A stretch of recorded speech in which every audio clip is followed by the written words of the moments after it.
ಎಲ್ರಿಗೂ ನಮಸ್ಕಾರ. ಇವತ್ತು ನಮ್ಮ ಜೊತೆಗೆ ವಿಂಗ್ ಕಮಾಂಡರ್ ಸುದರ್ಶನ್ ಅವರು ಇದ್ದಾರೆ. ಸುದರ್ಶನ್ ಅವರು ಏನಂತಂದ್ರೆ, ಅವರು ಹುಟ್ಟಿದ್ದು ದಾವಣಗೆರೆ ಜಿಲ್ಲೆಯ ಗಂಗೂರ್ ಅಂತ ಹೇಳಿ ಒಂದು ಹಳ್ಳಿಯಲ್ಲಿ. ಸೊ ಬಹಳ ಚಿಕ್ಕ ವಯಸ್ಸಲ್ಲಿ 17ನೇ ವಯಸ್ಸಿಗೆ ಏನಂತಂದ್ರೆ ವಾಯುಸೇನೆಯನ್ನು ಅವ್ರು ಸೇರ್ಕೊಂಡಿದ್ರು.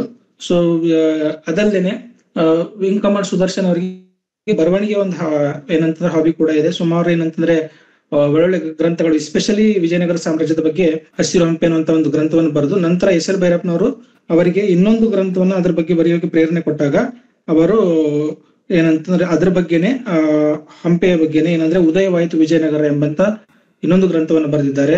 ಯೋಧ ನಮನ ಅವರ ಹಲವಾರು ಪುಸ್ತಕಗಳು, ಯೋಧ ನಮನ ಕೂಡ ಒಂದು. ಆಪರೇಷನ್ ಸಿಂಧೂರ್ ಬಗ್ಗೆ ಸುಮಾರು ಏನಂತಂದ್ರೆ ಟಿವಿ ಚರ್ಚೆಗಳಲ್ಲಿ, ಈ ಒಂದು ಕನ್ನಡದ ಮೀಡಿಯಾದಲ್ಲಿ ಕೂಡ ಹಾಗೂ ರಾಷ್ಟ್ರೀಯ ಮೀಡಿಯಾಗಳಲ್ಲೂ ಕೂಡ ಮಾತಾಡಿದ್ದಾರೆ ಸರ್. ಸೊ ಅದ್ರ ಬಗ್ಗೆ ನಾವು ಇನ್ನಷ್ಟು ವಿವರಗಳನ್ನ ಅವರಿಂದ ತಿಳ್ಕೋಬೇಕು ಅಂತ ಇವತ್ತಿನ ಕಾರ್ಯಕ್ರಮಕ್ಕೆ ಅವ್ರನ್ನ ಸ್ವಾಗತಿಸ್ತಿದ್ದೀವಿ. ಸೊ ಎಸ್ಪೆಷಲಿ ನಮಗೆ ಗೊತ್ತಿರುವಂಗೆ, ನಾವು ನಮ್ಮ ಜನರೇಷನ್ ಗೊತ್ತಿರುವಂಗೆ ಕಾರ್ಗಿಲ್ ಯುದ್ಧ ನಾವು ಕಂಡಂತದ್ದು, ನಮ್ಮ ಜನರೇಷನ್ ಕಂಡಂತ ಒಂದು ಯುದ್ಧ ಆಗಿತ್ತು ಇದಕ್ಕಿಂತ ಮುಂಚೆ. ಸೊ ಆ ಯುದ್ಧ ನಡೆಯುವ ಸಂದರ್ಭದಲ್ಲೂ ಕೂಡ ಸರ್ ಏನಂದ್ರೆ ಸೈನ್ಯದಲ್ಲಿ ಇದ್ರು ಅನ್ನೋದು ಒಂದು ಇಲ್ಲಿ ಗಮನಿಸಬೇಕಾದಂತ ವಿಚಾರ. ಸೊ ತುಂಬಾ ಏನಂತಂದ್ರೆ ಅದ್ರ ಬಗ್ಗೆ ಇದ್ ಮಾಡಿದ್ರೆ ಡೈರೆಕ್ಟ್ ಸರ್ ನಮ್ಮ ನಮಸ್ಕಾರ, ಧನ್ಯವಾದಗಳು ಈ ಅವಕಾಶ ಮಾಡಿಕೊಡ್ತೀನಿ. ಸರ್, ಆಪರೇಷನ್ ಸಿಂಧೂರ್ ಇತ್ತೀಚೆಗೆ ಆದಂತ ಯುದ್ಧ ಇದೆಯಲ್ಲ, ಇದಕ್ಕೆ ಮೂಲವಾಗಿ ಕಾರಣ ಏನಂದ್ರೆ ಪೆಹಲ್ಗಾಮ್ ಅಟ್ಯಾಕ್ ಅಂತ ಹೇಳ್ಬೋದು. ಹಿಡಿತಾಡನೆ ಸುಮ್ಮನಿದ್ದಂತ ಭಾರತಕ್ಕೆ ಹೆಚ್ಚಿ ಬಿಟ್ಟು ನೋಡುವ ಶಕ್ತಿ ಅಂತ ಹೇಳಿ ಇದು ಮಾಡ್ದಂಗಾಯ್ತು. ಸೊ ಆ ಪೆಹಲ್ಗಾಮ್ ಅಟ್ಯಾಕ್ ಬಗ್ಗೆ ಒಂಚೂರು ಹಿನ್ನೆಲೆ ನಾವು ಹೇಳೋದಾದ್ರೆ, ಸೊ ಸುಮಾರು ಜನ ಏನ್ ಹೇಳ್ತಾರೆ, ಅದು ಇಂಟೆಲಿಜೆನ್ಸ್ ಫೇಲ್ಯೂರ್ ಅಂತ ಹೇಳ್ತಾರೆ. ಇನ್ನು ಕೆಲವೊಬ್ರು ಅಲ್ಲಿ ಇನ್ನೂ ಸೂಕ್ಷ್ಮವಾದಂತ ಪ್ರದೇಶ ಆಗಿದ್ರು ಕೂಡ ಇದನ್ನ ಯಾಕೆ ಕೊಡ್ಲಿಲ್ಲ, ಸೆಕ್ಯೂರಿಟಿ ಯಾಕಿರ್ಲಿಲ್ಲ, ಅಷ್ಟೊಂದು ಓಪನ್ ಯಾಕಿತ್ತು ಅಂತ ಹೇಳ್ತಾರೆ. ಅದ್ರ ಬಗ್ಗೆ ತಮ್ಮ ಅಭಿಪ್ರಾಯ ಏನು ಸರ್ ಸ್ಟಾರ್ಟಿಂಗ್? ಈಗ ನೋಡಿ, ಪೆಹಲ್ಗಾಮ್ ಅಟ್ಯಾಕ್ ಅನ್ನ ಒಂದಿಷ್ಟು ಜನರಲೈಸ್ ಮಾಡ್ಬಿಡ್ತಾರೆ. ಅಂದ್ರೆ ಅದು ಒಂದು ಭಯೋತ್ಪಾದಕ ದಾಳಿ ಅಂತ ಹೆಸರು ಕೊಟ್ಬಿಟ್ಟಿರ್ತಾರೆ. ಅದು ಭಯೋತ್ಪಾದಕ ದಾಳಿ ಅಲ್ಲ, ಖಂಡಿತ ಅಲ್ಲ. ಯಾಕಂದ್ರೆ ಇದು ಬಹಳ ಒಂದು ವ್ಯವಸ್ಥಿತವಾಗಿ ಪಾಕಿಸ್ತಾನದ ಜನರಲ್ ನಿಂದ ನಡೆದ ಹಿಂದೂಗಳ ನರಮೇಧ. ಧರ್ಮ ಕೇಳಿ ಹೊಡೆದಿದ್ದು, ಐಡೆಂಟಿಫೈ ಮಾಡಿದ್ರು. ನಮ್ಮ ಮಂಜುನಾಥ್ ರಾವ್ ಅವರು ಶಿವಮೊಗ್ಗದಿಂದ ಹೋಗಿದ್ರು. ಅವರ ಶ್ರೀಮತಿ ಪವಿತ್ರ ಮತ್ತೆ ಮಗ ಏನೋ ಸೆಕೆಂಡ್ PUC ನಲ್ಲಿ 98% ತಗೊಂಡ್ಬಿಟ್ಟ. ಆಮೇಲೆ ಮುಂದೆ ಇಂಜಿನಿಯರಿಂಗೋ ಮೆಡಿಕಲ್ಗೋ ಹೋಗ್ತಾನೆ. ಅಷ್ಟೊತ್ತಿಗೆ ಒಂದ್ 3-4 ದಿವಸ ನಾವು ಒಂದಿಷ್ಟು ಜಾಲಿಯಾಗಿ ಆರಾಮಾಗಿ ಕಾಶ್ಮೀರದ ಪ್ರವಾಸ ಮಾಡ್ಕೊಂಡು ಬರೋಣ ಅಂತ ಹೋಗಿದ್ರು. ಅಲ್ಲಿ ಪೆಹಲ್ಗಾಮ್ಗೆ ಹೋಗಿದ್ರು. ಪೆಹಲ್ಗಾಮನ್ನ ನೋಡಿ, ಪೆಹಲ್ಗಾಮ್ ಬೈಸರ ಅನ್ನೋಂತ ಒಂದು ಬಯಲುಗಾವಿಲಿ ಏನಿದೆ ಅದನ್ನ ಮಿನಿ ಸ್ವಿಟ್ಜರ್ಲ್ಯಾಂಡ್ ಅಂತ ಕರೀತಾರೆ. ಅದು ಅಷ್ಟು ಸುಂದರವಾದ ಜಾಗ. ನಾನು ಅಲ್ಲಿಗೆ ಹೋಗಿದ್ದೀನಿ, ಹಲವಾರು ಸರಿ ಹೋಗಿದ್ದೀನಿ. ಬಹಳ ಸುಂದರವಾದ ಜಾಗ. ಆದ್ರೆ ಅಲ್ಲಿಗೆ ಹೋಗೋಕೆ ಒಂದು 3-4 ಕಿಲೋಮೀಟರ್ ನಿಮ್ಮ ಕಾಲಲ್ಲಿ ಶಕ್ತಿ ಇದ್ರೆ ನಡ್ಕೊಂಡು ಹೋಗ್ಬೋದು, ಅಥವಾ ಹೆಣ್ಮಕ್ಳು, ವೃದ್ಧರು ಕುದುರೆ ಮೇಲೆ ಹೋಗ್ತಾರೆ. ಅಲ್ಲಿ ಹೋದ್ಮೇಲೆ ಅಲ್ಲೊಂದು 3-4 ಗಂಟೆ ಇದ್ಬಿಟ್ಟು ಅಲ್ಲಿನ ಸೌಂದರ್ಯವನ್ನ ಆಸ್ವಾದಿಸಿ ಮತ್ತೆ ವಾಪಸ್ಸು ಕುದುರೆ ಮೇಲೋ ಅಥವಾ ಶಕ್ತಿ ಇದ್ರೆ ನಡ್ಕೊಂಡೋ ಬರ್ತಾರೆ. ಈ ಒಂದು ಪ್ರವಾಸಿ ತಾಣ ಏನಿದೆಯಲ್ಲ, ಅದನ್ನ ಸ್ಲೋಲಿ ಈ ಸೆಕ್ಯೂರಿಟಿ ಫೋರ್ಸಸ್ಗಳು ಏನಂದ್ರೆ ಎಲ್ಲ ಬರೀ ಪ್ರವಾಸಿಗರೇ ಇರ್ತಾರೆ. ಆಮೇಲೆ ಇಲ್ಲಿ ಒಂದಿಷ್ಟು JNK ಜಮ್ಮು ಕಾಶ್ಮೀರದ ಪೊಲೀಸರನ್ನ ಬಿಟ್ರಾಯ್ತು, 3-4 ಜನ ಅಂತೇಳಿ ಒಂದಿಷ್ಟು ನೆಗ್ಲೆಕ್ಟ್ ಮಾಡ್ಬಿಟ್ರು. ನೀವು ಹೇಳಿದಾಗೆ ಇಲ್ಲೊಂದಿಷ್ಟು ಇಂಟೆಲಿಜೆನ್ಸ್ ಫೇಲ್ಯೂರ್ ಖಂಡಿತ ನಡೆದಿದೆ. ಆದ್ರೆ ನೋಡಿ, ಈ ಯಾವಾಗ್ಲೂ ಈ ಭಯೋತ್ಪಾದಕ ಮತ್ತು ಸಶಸ್ತ್ರ ಸೇನೆಗಳ ನಡುವೆ ಒಂದು ಕ್ಯಾಟ್ ಅಂಡ್ ಮೌಸ್ ಚೇಂಜ್ ನಡೆಯುತ್ತೆ. ಯಾಕಂದ್ರೆ ದೇ ಆರ್ ಆಲ್ವೇಸ್ ಅಹೆಡ್. ಅವ್ರಿಗೆ ಗೊತ್ತಾಗುತ್ತೆ ಇಲ್ಲಿ ಯಾರು ಸೇನೆಯಿಂದಾಗ್ಲಿ ಅಥವಾ ಪೊಲೀಸಿಂದಾಗ್ಲಿ ಇಲ್ಲಿ ಯಾರು ಜಾಸ್ತಿ ನಿಗಾ ಇಟ್ಟಿಲ್ಲ. ಆಮೇಲೆ it is a pathway to go to further tourist places ಅಂತೇಳಿ ಬೇರೆ ಕಡೆ ಅದೇ ಸಮಯದಲ್ಲಿ ಇನ್ನೆಲ್ಲೋ ಪ್ರಧಾನಿಯವರು ಹೋಗ್ಬೇಕಾಗಿತ್ತು, ಅಲ್ಲಿ ಒಂದಿಷ್ಟು ಸೆಕ್ಯೂರಿಟಿ ಡೈವರ್ಟ್ ಮಾಡಿದ್ರು. ಹೀಗಾಗಿ ಇರುತ್ತೆ. ಈಗ ಇಂಟೆಲಿಜೆನ್ಸ್ ಫೇಲ್ಯೂರ್ ಅಂತ ನಾವು ಆರಾಮಾಗಿ ಹೇಳ್ಬಿಡ್ತೀವಿ, ಬಟ್ ಎಲ್ಲಿವರೆಗೂ ಇಂಚಿಂಚು ಕಾಯ್ಬೇಕಾ ಇಂಟೆಲಿಜೆನ್ಸ್? ಏನೋ ಒಂದಿಷ್ಟು ವಿಶ್ವಾಸ ಬಂದಿತ್ತು, ಇಲ್ಲ ಕಾಶ್ಮೀರ ಸರಿ ಆಗ್ತಿದೆ ಅಂತೇಳಿ. ಅದು ಖಂಡಿತ ನಾವು ನಂಬಿದ ಒಂದು ತಪ್ಪು ಮತ್ತೆ ನಮ್ಮ ನಂಬಿಕೆಗೆ ಮಾಡಿದ ದ್ರೋಹ. ಅಂದ್ರೆ ಈಗ ಅಲ್ಲಿ ಗೊತ್ತಿರೋಂಗೆ ಆರ್ಮಿ ಸ್ವಲ್ಪ ಕಮ್ಮಿ ಆಯ್ತು ಅಂತ ಅಟ್ಯಾಕ್ ಆಯ್ತು ಅಂತ ಹೇಳಿದ್ರಿ. ಹಂಗಾರೆ ಒಳಗಡೆ ಇರೋರು ಯಾರೋ ಒಬ್ರು ಸಂದೇಶ ಕೊಟ್ಟಿದ್ದಾರೆ ಅಂತ ಅನ್ಸುತ್ತಾ, ಅಲ್ಲಿ ನಾಗರಿಕರಾಗಿರ್ಬೋದು ಅಥವಾ ಯಾರಾದ್ರೂ? ಈಗ ನೋಡಿ, ಇಂತಹ ದಾಳಿಗಳಲ್ಲಿ ಸ್ಥಳೀಯರ ನೆರವಿಲ್ದಲೆ ಏನೇನು ಮಾಡಕ್ಕಾಗಲ್ಲ. ಅವರನ್ನ ಓವರ್ ಗ್ರೌಂಡ್ ವರ್ಕರ್ಸ್ ಅಂತ ಕರಿತೀವಿ. ಈ ಭಯೋತ್ಪಾದಕರು ಅಂಡರ್ ಗ್ರೌಂಡ್ ವರ್ಕರ್ಸ್. ಅವರಲ್ಲಿ ಏನು ಅಂದ್ರೆ ಡಿಫರೆನ್ಸ್, ಅವರ ವ್ಯತ್ಯಾಸ ಏನು ಅಂದ್ರೆ, ಈ ಅಂಡರ್ ಗ್ರೌಂಡ್ ಭಯೋತ್ಪಾದಕರಲ್ಲಿ ಬಂದೂಕ್ ಇರುತ್ತೆ, ಶಸ್ತ್ರಾಸ್ತ್ರಗಳು ಇರುತ್ತೆ. ಓವರ್ ಗ್ರೌಂಡ್ ವರ್ಕರ್ಸ್ ಅಲ್ಲಿ ಶಸ್ತ್ರಾಸ್ತ್ರಗಳು ಅವ್ರ ಕೈಯಲ್ಲಿ ಇರೋದಿಲ್ಲ. ಇದೇ ಒಂದು ವ್ಯತ್ಯಾಸ. ಆಮೇಲೆ ಅವರೆಲ್ಲ ವಾಲಂಟಿಯರ್ ಆಗಿ ಅವರಿಗೆ ನೆರವು ಮಾಡ್ತಾರೆ ಅಂತ ಹೇಳಕ್ಕಾಗಲ್ಲ. ಅವ್ರನ್ನ ಹೆದರ್ಸಿಟ್ಕೊಂಡಿರ್ತಾರೆ. ಆಮೇಲೆ ಈ ಒಂದು ಇದು ಇರುತ್ತಲ್ಲ, ಧರ್ಮೀಯ ಆಪ್ತತೆ. ಅವನು ನಮ್ಮನೆ, ನಾವು ಕಲ್ಮಾ ಪಡ್ನೆ ವಾಲೆ, ಕಲ್ಮಾ ಪಡ್ನೆ ವಾಲೆ ಕೋಮ್ ಹೈ ಅಂತೇಳಿ, ಲೋಗ್ ಹೈ ಅಂತೇಳಿ ಒಂದಿಷ್ಟು ಅವರಿಗೆ ಬ್ಲಾಕ್ ಮೇಲ್ ಮಾಡಿಕೊಂಡು ಅವರು ಈಗ ಸ್ಥಳೀಯರ ನೆರವಿಲ್ದಲ್ಲಿ ಇಂಥ ಕೃತ್ಯಗಳು ನಡೆಯೋದು ಅಸಾಧ್ಯ. ಅದಂತೂ ನಿಜ. ಈ ಘಟನೆಗಳು ನಾವು ನಿರಂತರವಾಗಿ ಚಿಕ್ಕವರಿದ್ದಾಗಿಂದ ಏನಂದ್ರೆ ಕಾಶ್ಮೀರದ ಮೇಲೆ ಈ ತರ ದಾಳಿ ಆಗ್ತಾ ಇದೆ ಅದೆಲ್ಲ ಕೇಳ್ಕೊಂಡ್ಬಂದಿದೀವಿ. ಆರ್ಟಿಕಲ್ 370 ಮೂಲವಾಗಿ ಚರ್ಚೆಗೆ ಬರುತ್ತೆ ಪ್ರತಿ ಸಲ ಘಟನೆ ಆದಾಗ. ಸೊ ಯಾವ ರೀತಿ ಐತಿಹಾಸಿಕವಾಗಿ ಇದೊಂದು ಉಳಿದು ಬಂದಿದೆ ಅಂತ, ನೆಹರು ಅವರ ಕಾಲದಿಂದ ಆರ್ಟಿಕಲ್ 370 ಇದ್ರಿಂದ ಇನ್ನೂ ದುರ್ಬಲವಾಗಿದೆ. 370 ತೆಗೆದ ನಂತರವೂ ಕೂಡ ಅದ್ರ ಮೇಲೆ ನಾವು ಅಷ್ಟೊಂದು ಏನಂದ್ರೆ ಪ್ರಭುತ್ವ ಸಾಧಿಸ್ಲಿಕ್ಕೂ ಆಗ್ತಾ ಇಲ್ಲ ಕಂಪೇರ್ ಟು ಅರ್ಲಿಯರ್. ಏನಂತಂದ್ರೆ ಈಗ ಮೋದಿ ಅವ್ರು ಬಂದ್ಮೇಲೆ 370 ತೆಗೆದ್ಮೇಲೆ ಸ್ವಲ್ಪ ಏನೋ ಅದ್ರ ಪ್ರಭುತ್ವ ಸಾಧಿಸ್ತಿದೆ, ಉಸಿರಾಡ್ತಿದ್ದಾರೆ, ಹೋಗಿ ಬರೋದಾಗ್ತಿದೆ, ಪ್ರವಾಸೋದ್ಯಮ ಡೆವಲಪ್ ಆಗ್ತಿದೆ, ಅದು ಬೇರೆ ಮಾತು. ಸೊ ಆರ್ಟಿಕಲ್ 370 ಬಗ್ಗೆ ಒಂಚೂರು ನಾವು ಫೋಕಸ್ ಮಾಡಿ ಮಾತಾಡೋದಾದ್ರೆ, ಸೊ ಏನಿತ್ತು, ಹೇಗಾಯ್ತು, ಮತ್ತೆ ಅದನ್ನ ವಾಪಸ್ ಪಡಿಬಹುದಾಗಿತ್ತಾ, ಹೇಗೆ ಅಂತ ಹೇಳಿ?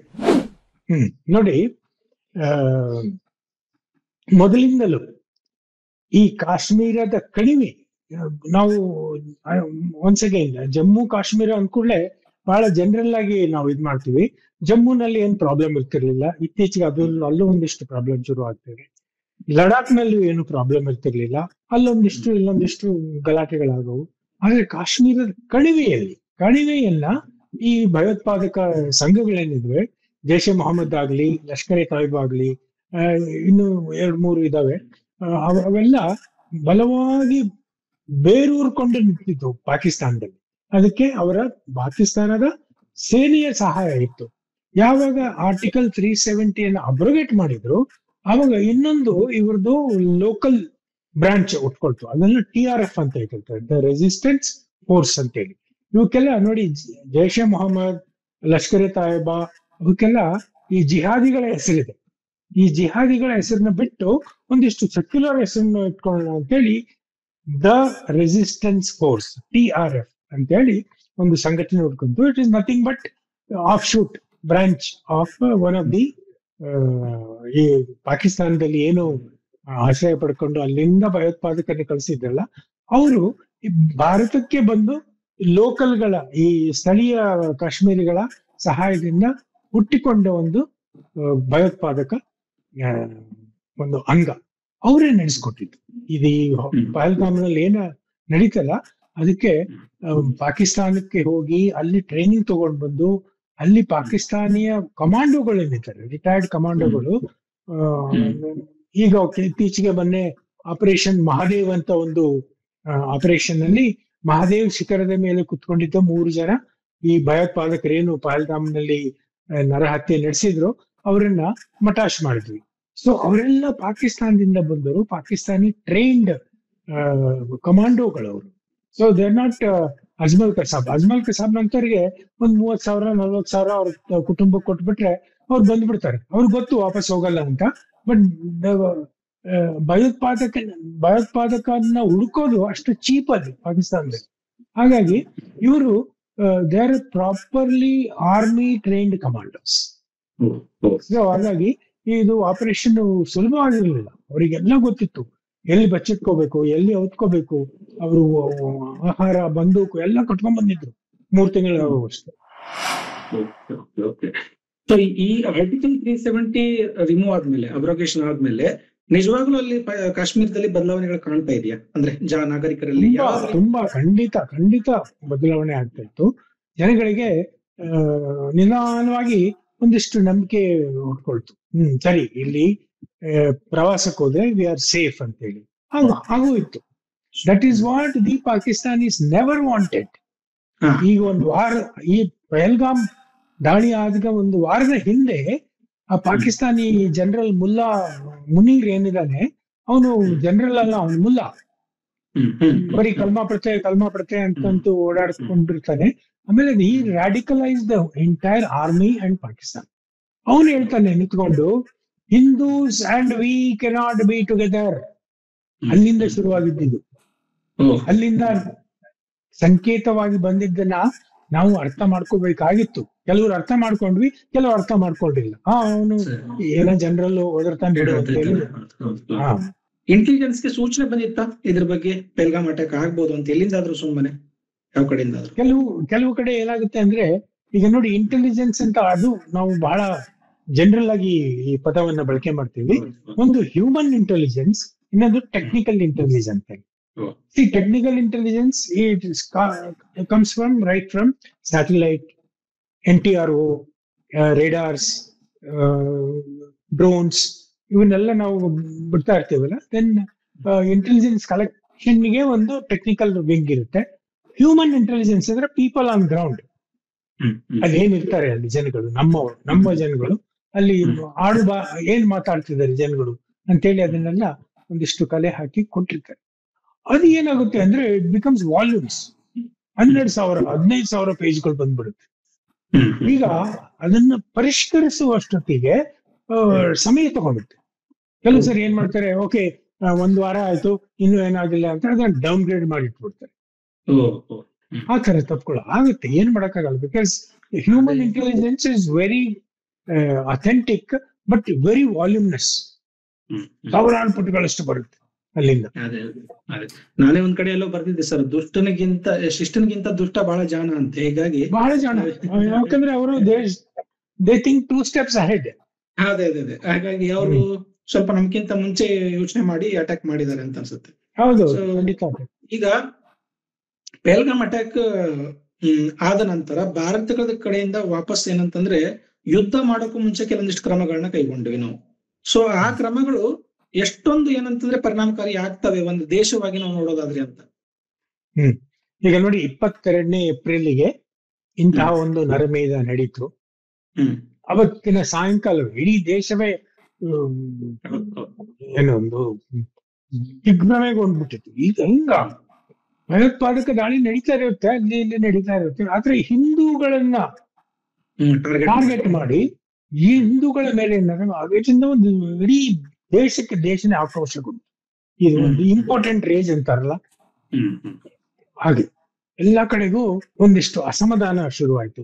ಯಾಕಂದ್ರೆ ಮೋದಿ ಸರ್ಕಾರದಲ್ಲಿ ಏನಾದ್ರೂ ಕ್ರಮ ತಗೊಳ್ತಾರೆ ಅನ್ನೋ ಒಂದು ನಂಬಿಕೆ ಇತ್ತು. ಆದ್ರೆ ಯಾವಾಗ ದಿನ ಕಳೀತಾ ಹೋದಾಗೆ ಯಾಕೆ ಇನ್ನು ಏನು ಆಗ್ತಾ ಇಲ್ವಲ್ಲ ಅಂತೇಳಿ ಜನಗಳಿಗೆ ಇನ್ನೂ ಆಕ್ರೋಶ ಹೆಚ್ಚಾಗ್ತಾ ಹೋಯ್ತು. ಅಸಮಾಧಾನ, ಇಂಪೇಷನ್ಸ್, ಇಂಪಾರ್ಟೆಂಟ್ ರೇಜ್ ಅವೆಲ್ಲ ಶುರುವಾಯ್ತು. ಆದ್ರೆ ಇದರ ತೆರೆಮರೆಯಲ್ಲಿ ಏನೇನೆಲ್ಲ ಆಗ್ತಿದ್ದು ಅಂದ್ರೆ ನನಗೆ ಆಶ್ಚರ್ಯ. ನಾನು ಮಿಲಿಟರಿಯ ಒಂದು ಹಿನ್ನೆಲೆಯಿಂದ ಬಂದವನಿಗೆ ನನಗೆ ಆಶ್ಚರ್ಯ ಆಗುತ್ತೆ, ಇಷ್ಟೆಲ್ಲ ಆಗ್ಬಿಡ್ತಾ ಅಂತೇಳಿ. ಆದ್ರೆ ನಮಗೆ ಗೊತ್ತಾಗೋದು, ನಾವು general public, I am retired, I am not in air force anymore. ಆದ್ರೆ ನಮಗೂ ಗೊತ್ತಾಗದಾಗೆ ತೆರೆಮರೆಯಲ್ಲಿ ಏನೆಲ್ಲ ಮಾಹಿತಿ ಸಂಗ್ರಹಣೆ ಆಯ್ತು ಅಂದ್ರೆ ಆಶ್ಚರ್ಯ ಆಗ್ಬೋದು. ಅಷ್ಟೊಂದು ಮಾಹಿತಿಗಳನ್ನ ಉಪಗ್ರಹಗಳಿಂದ ಕಲೆಕ್ಟ್ ಮಾಡಿದ್ರು, NTRO ಕಲೆಕ್ಟ್ ಮಾಡಿದ್ರು, ರಿಸರ್ಚ್ ಅಂಡ್ ಅನಾಲಿಸಿಸ್ ಇಂದ ಕಲೆಕ್ಟ್ ಮಾಡಿದ್ರು, ಡ್ರೋನ್ಗಳಿಂದ ಕಲೆಕ್ಟ್ ಮಾಡಿದ್ರು. ಆಮೇಲೆ ಎಲ್ಲ ಸಿದ್ಧತೆ ಮಾಡ್ಕೊಂಡಿದ್ರು. ಈ ಒಂದು ಕಾರ್ಯಾಚರಣೆಯಲ್ಲಿ ಏನಾಗ್ತದೆ ಅಂದ್ರೆ, ಮೊದಲನೇ ಬಾರಿ ಈ ಮಾಯಾಸ್ತ್ರ ಅನ್ನೋ ಒಂದು ಆಯುಧವನ್ನ ಉಪಯೋಗಿಸಿದ್ರು. ನಮಗೆ ಬ್ರಹ್ಮಾಸ್ತ್ರ ಅಂತೂ ಗೊತ್ತು, ಬ್ರಹ್ಮೋಸ್ ಅಂತೇಳಿ. ಈಗ ನೋಡಿ, ನಮ್ಮ ಬೆಂಗಳೂರಿನಲ್ಲಿ 2 ವರ್ಷಕ್ಕೊಂದ್ಸರಿ ಏರೋ ಇಂಡಿಯಾ ಶೋ ನಡೆಯುತ್ತೆ. ನಾವೆಲ್ಲ ಬಂದು ನೋಡ್ತೀವಿ, ಫಸ್ಟ್ ಕ್ಲಾಸ್, ಎಷ್ಟು ಚೆನ್ನಾಗಿ ಸೂರ್ಯ ಕಿರಣ್ ಅವ್ರು ಫ್ಲೈ ಮಾಡ್ತಾ ಇದ್ದಾರೆ, ಅಥವಾ ಅಮೆರಿಕನ್ ಏರೋಪ್ಲೇನ್ಗಳು ಬರ್ತವೆ, ರಷ್ಯನ್ ಏರೋಪ್ಲೇನ್ಗಳು ಬರ್ತವೆ. ಅದೊಂದು 3-4 ದಿವಸದ ಹಬ್ಬ. ನಾನಲ್ಲೇ ಅದ್ರ ಪಕ್ಕಕ್ಕೆ ವಾಸಿಸ್ತಾ ಇರೋದ್ರಿಂದ ನಾವು 2 ವರ್ಷಕ್ಕೊಂದ್ಸರಿ ಇದೊಂದು ದಸರಾಕ್ಕಿನ್ನ ಬಹಳ ದೊಡ್ಡ ಮಹೋತ್ಸವ ಅಂತೇಳಿ ಎಂಜಾಯ್ ಮಾಡ್ತೀವಿ. ಇದೇ ತರ ಒಂದು ಏರ್ ಶೋ ಅಬುದಾಬಿಯಲ್ಲಿ ನಡೀತು ಕೆಲವು ವರ್ಷಗಳಿಂದ. ಅಲ್ಲಿ ಅಬುದಾಬಿಯಲ್ಲೂ ಅಷ್ಟೇ, ಮೇಲೆ ಜನಗಳು ಆನಂದಿಸ್ತಿರ್ತಾರೆ ಏರ್ ಶೋ ಅನ್ನ, ಕೆಳಗಡೆ ಪೆವಿಲಿಯನ್ಗಳಲ್ಲಿ ಬಿಲಿಯನ್ ಡಾಲರ್ಗಳ ಒಂದು ವ್ಯವಹಾರ ನಡೆಯುತ್ತೆ. ಡ್ರೋನ್ಗಳಾಗ್ಲಿ, ವೆಪನ್ ಸಿಸ್ಟಮ್ಗಳಾಗ್ಲಿ, ನ್ಯೂ ಏರೋಪ್ಲೇನ್ಗಳಾಗ್ಲಿ. ಅದರಲ್ಲಿ ಒಂದು ಭಾರತೀಯ ಒಂದು ಸ್ಟಾಲ್ ಇತ್ತು, ಅದು ಬ್ರಹ್ಮೋಸ್ ಸ್ಟಾಲ್. ಡಾಕ್ಟರ್ ಶಿವನಾಥನ್ ಪಿಳ್ಳೆ ಅನ್ನೋರ್ಗೆ ಬ್ರಹ್ಮೋಸ್ ಜನಕ ಅಂತ ಹೇಳ್ತಾರೆ. ಬ್ರಹ್ಮೋಸ್ ಏನು ಅಂದ್ರೆ ಬ್ರಹ್ಮಪುತ್ರ ಮತ್ತೆ ಮಾಸ್ಕೋ, ಇವು ಭಾರತ ಮತ್ತು ರಷ್ಯಾದ ಎರಡು ನದಿಗಳು. ಹಾಗಾಗಿ ಈ ಬ್ರಹ್ಮೋಸ್ ಜಂಟಿ ಕಾರ್ಯಾಚರಣೆಯಲ್ಲಿ ಇದನ್ನ ಉತ್ಪಾದಿಸಿದ್ರು. ಅದರ ಪಿತಾಮಹ ಅಂದ್ರೆ ಸ್ಥಾಪಕ ನಮ್ಮ ಕೇರಳದ ವಿಜ್ಞಾನಿ ಪಿಳ್ಳೈ ಅಂತೇಳಿ. ಅವರು ಮಳಿಗೆಯಲ್ಲಿ ಕುತ್ಕೊಂಡಿದ್ರು. ಅಲ್ಲಿಗೆ ಒಬ್ಬ ಪಾಕಿಸ್ತಾನಿ ಜನರಲ್ ಬರ್ತಾನೆ. ಅವನು ನೋಡ್ತಾನೆ ಏನು ಎಲ್ಲ ಟೆಕ್ನಿಕಲ್ ಸ್ಪೆಸಿಫಿಕೇಶನ್. ಅವಾಗ ಕೇಳ್ತಾನೆ, doctor will you sell this BrahMos to Pakistan ಅಂತ ಹೇಳ್ತಾರೆ. ಅವ್ರು ಕೂಲ್ ಆಗಿ ಹೇಳ್ತಾರೆ, no no no, for Pakistan it is free of cost. ನಾವು ನಿಮಗೆ ಫ್ರೀಯಾಗಿ ಕಳ್ಸ್ಕೊಡ್ತೀವಿ ಅಂತೇಳಿ ಆಪರೇಷನ್ ಸಿಂಧೂರದಲ್ಲಿ 19 ಬ್ರಹ್ಮೋಸ್ಗಳನ್ನ ನಾವು ಫ್ರೀಯಾಗಿ ಕಳ್ಸ್ಕೊಟ್ವಿ. ನಾವು ಮಿಸೈಲ್ ಇಸ್ ಅ ಮಿಸೈಲ್, अल्लाह उधर जाके फट गया, ऐसे फट गया कि अंडरग्राउंड में जाके एयर कंडीशन का went through and underground entry gate ಅಲ್ಲಿ ಹೋಗಿ ಹೊಡೆದು ಒಳಗಿದ್ದವರೆಲ್ಲ ಎಲ್ಲ ರಡಾರ್ಗಳು, ಅದೊಂದು ದೊಡ್ಡ ಕಂಟ್ರೋಲ್ ನಿಯಂತ್ರಣ ಕೇಂದ್ರ, where it is believed that even Americans ಹೊಂಟೆ.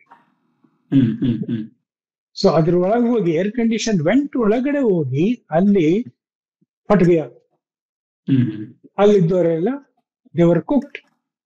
It became operation Sindoor to operation Tandoor. So nobody was expecting that BrahMos will be so accurately entering the air conditioned duct and gate. So ಅಂತ ಒಂದು ಕಾರ್ಯಾಚರಣೆಯನ್ನ ನಾವು ಮಾಡಕ್ಕೆ ಅದಕ್ಕಿಂತ ಮುಂಚೆ ಏನಾಯ್ತು ಅಂದ್ರೆ ನೋಡಿ, ಬೆಂಗಳೂರಿಂದ ಒಂದು 200 ಕಿಲೋಮೀಟರ್ ಚಿತ್ರದುರ್ಗ ಅಂತ ಇದೆ. ಚಿತ್ರದುರ್ಗದಲ್ಲಿ ಒಂದು ಏರೋನಾಟಿಕಲ್ ಟ್ರೈನಿಂಗ್ ರೇಂಜ್ ಅಂತ ಇದೆ. ಈಗ ಅಲ್ಲಿ ಡ್ರೋನ್ಗಳ ಒಂದು ಪ್ರಯೋಗ ಹಾರಾಟ ನಡೆಯುತ್ತೆ, ರೀಯೂಸಬಲ್ ಎಂಟ್ರಿ ವೆಹಿಕಲ್ ಗಳ ಪ್ರಯೋಗ ನಡೆಯುತ್ತೆ. ಘಾತಕ್ಕನ್ನು ಇನ್ನೊಂದು ನಾವು ಭವಿಷ್ಯತ್ತಿನಲ್ಲಿ ತಯಾರು ಮಾಡುವ ಒಂದು ಬಹಳ ದೊಡ್ಡ ಅನ್ಮ್ಯಾನ್ಡ್ ಏರಿಯನ್ ವೆಹಿಕಲ್, ಅದರ ಪ್ರಯೋಗ ಎಲ್ಲ ನಡೆಯುತ್ತೆ. ಕೆಲವೇ ತಿಂಗಳುಗಳಲ್ಲಿ, ಮುಂಬರುವ ಕೆಲವೇ ತಿಂಗಳುಗಳಲ್ಲಿ ಅಲ್ಲೊಂದು ದೊಡ್ಡ ರೇಡಾರ್ ಅನ್ನ ಸ್ಥಾಪಿಸ್ತಾರೆ. ಅದು 4000 kilometre around Chitradurga, it will detect anything that is flying. ಅಲ್ಲೊಂದು ಚಮತ್ಕಾರ ಏನು ಆಯ್ತು ಅಂದ್ರೆ, ಅಲ್ಲಿ ಒಂದು ಬ್ಯಾನ್ಶಿ ಜೆಟ್ 8 ಅಂತೇಳಿ ಒಂದು ಸಣ್ಣ ಪುಟ್ಟ, ಅದು ಯುದ್ಧ ವಿಮಾನ ಅಂತನೂ ಹೇಳೋಕ್ಕಾಗಲ್ಲ, ಬಟ್ ಅಲ್ಲಿ ಏನ್ ಮಾಡಿದ್ರು ಅಂದ್ರೆ, ಆ ಒಂದು ಬ್ಯಾನ್ಶಿ ಜೆಟ್ ಅನ್ನು ನಾವು ಯಾಕೆ ಯೂಸ್ ಮಾಡ್ತೀವಿ ಅಂದ್ರೆ, ಈಗ ನೋಡಿ ಹೋದ್ ತಿಂಗಳು ನಿರ್ಭಯ ಅನ್ನೋ ಒಂದು ಮಿಸೈಲ್ ಅನ್ನ ಟೆಸ್ಟ್ ಮಾಡಿ, ಈ ಮಿಸೈಲ್ಗಳೆಲ್ಲ ಟೆಸ್ಟ್ ಮಾಡೋದು ಬಂಗಾಳ ಕೊಲ್ಲಿ ಮೇಲೆ. ಬಂಗಾಳ ಕೊಲ್ಲಿಯಲ್ಲಿ ಬಲಾಸೂರ್ ಅಂತ ಒರಿಸ್ಸಾದಲ್ಲಿ ಒಂದಿದೆ, ಸೂರ್ಯಲಂಕಾ ಅಂತ ಆಂಧ್ರ ಪ್ರದೇಶದಲ್ಲಿ. ಈ ಎರಡು ಮಿಸೈಲ್ ಟೆಸ್ಟಿಂಗ್ ರೇಂಜ್ ಗಳಿಂದ ಈ ಮಿಸೈಲ್ಗಳನ್ನ ಹಾರಿಸೋಕ್ಕಿಂತ ಮುಂಚೆ ಈ ಬಾನ್ಶಿ ಜೆಟ್ ಅನ್ನ ಹಾರಿಸ್ತಾರೆ. ಅದಕ್ಕೊಂದು ಜೆಟ್ ಇಂಜಿನ್ ಇರುತ್ತೆ, ಅದು 30,000 ಅಡಿವರೆಗೂ ಹೋಗುತ್ತೆ. ಆಮೇಲೆ ಸುಮಾರು 750 ಕಿಲೋಮೀಟರ್ ಸ್ಪೀಡ್ ಬರುತ್ತೆ. ಇದರ ಲೈಫ್ ಇರೋದೇ 45 ನಿಮಿಷ. ಅಷ್ಟರಲ್ಲಿ ಈ ಮಿಸೈಲ್ಗಳು ಅದನ್ನ ಹೊಡೆದಾಕ್ಬೇಕು.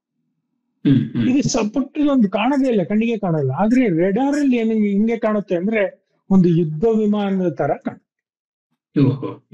That is what is called RCS, radar cross section ಅಂತೇಳಿ.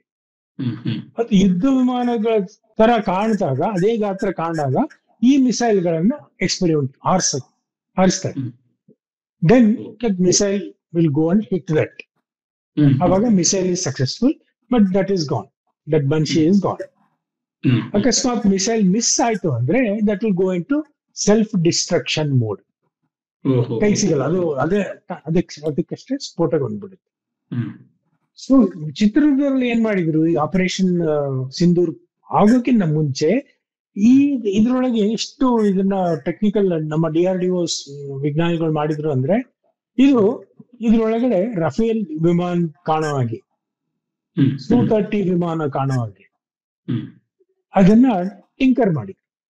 ಹ್ಮ್ ಸೊ ಇವನ್ನೆಲ್ಲ ರಹಸ್ಯವಾಗಿ ಪಂಜಾಬ್, ಗುಜರಾತ್ ಮತ್ತು ರಾಜಸ್ಥಾನದ ಗಡಿ ಪ್ರದೇಶಕ್ಕೆ ತಗೊಂಡೋದು. ಹ್ಮ್ ನಿಮಗೆ ನೆನಪಿರ್ಬೋದು, 5ನೇ ತಾರೀಕು ಮೇ 5ನೇ ತಾರೀಕು ಆಪರೇಷನ್ ಅಭ್ಯಾಸ್ ಅಂತ ಹೇಳಿ ಒಂದು ಒಂದಿದು. ಇಡೀ ದೇಶದಾದ್ಯಂತ ಕರ್ನಾಟಕದಲ್ಲೂ ಒಂದು 3 ಟಾರ್ಗೆಟ್ ಇಟ್ಕೊಂಡಿದ್ರು.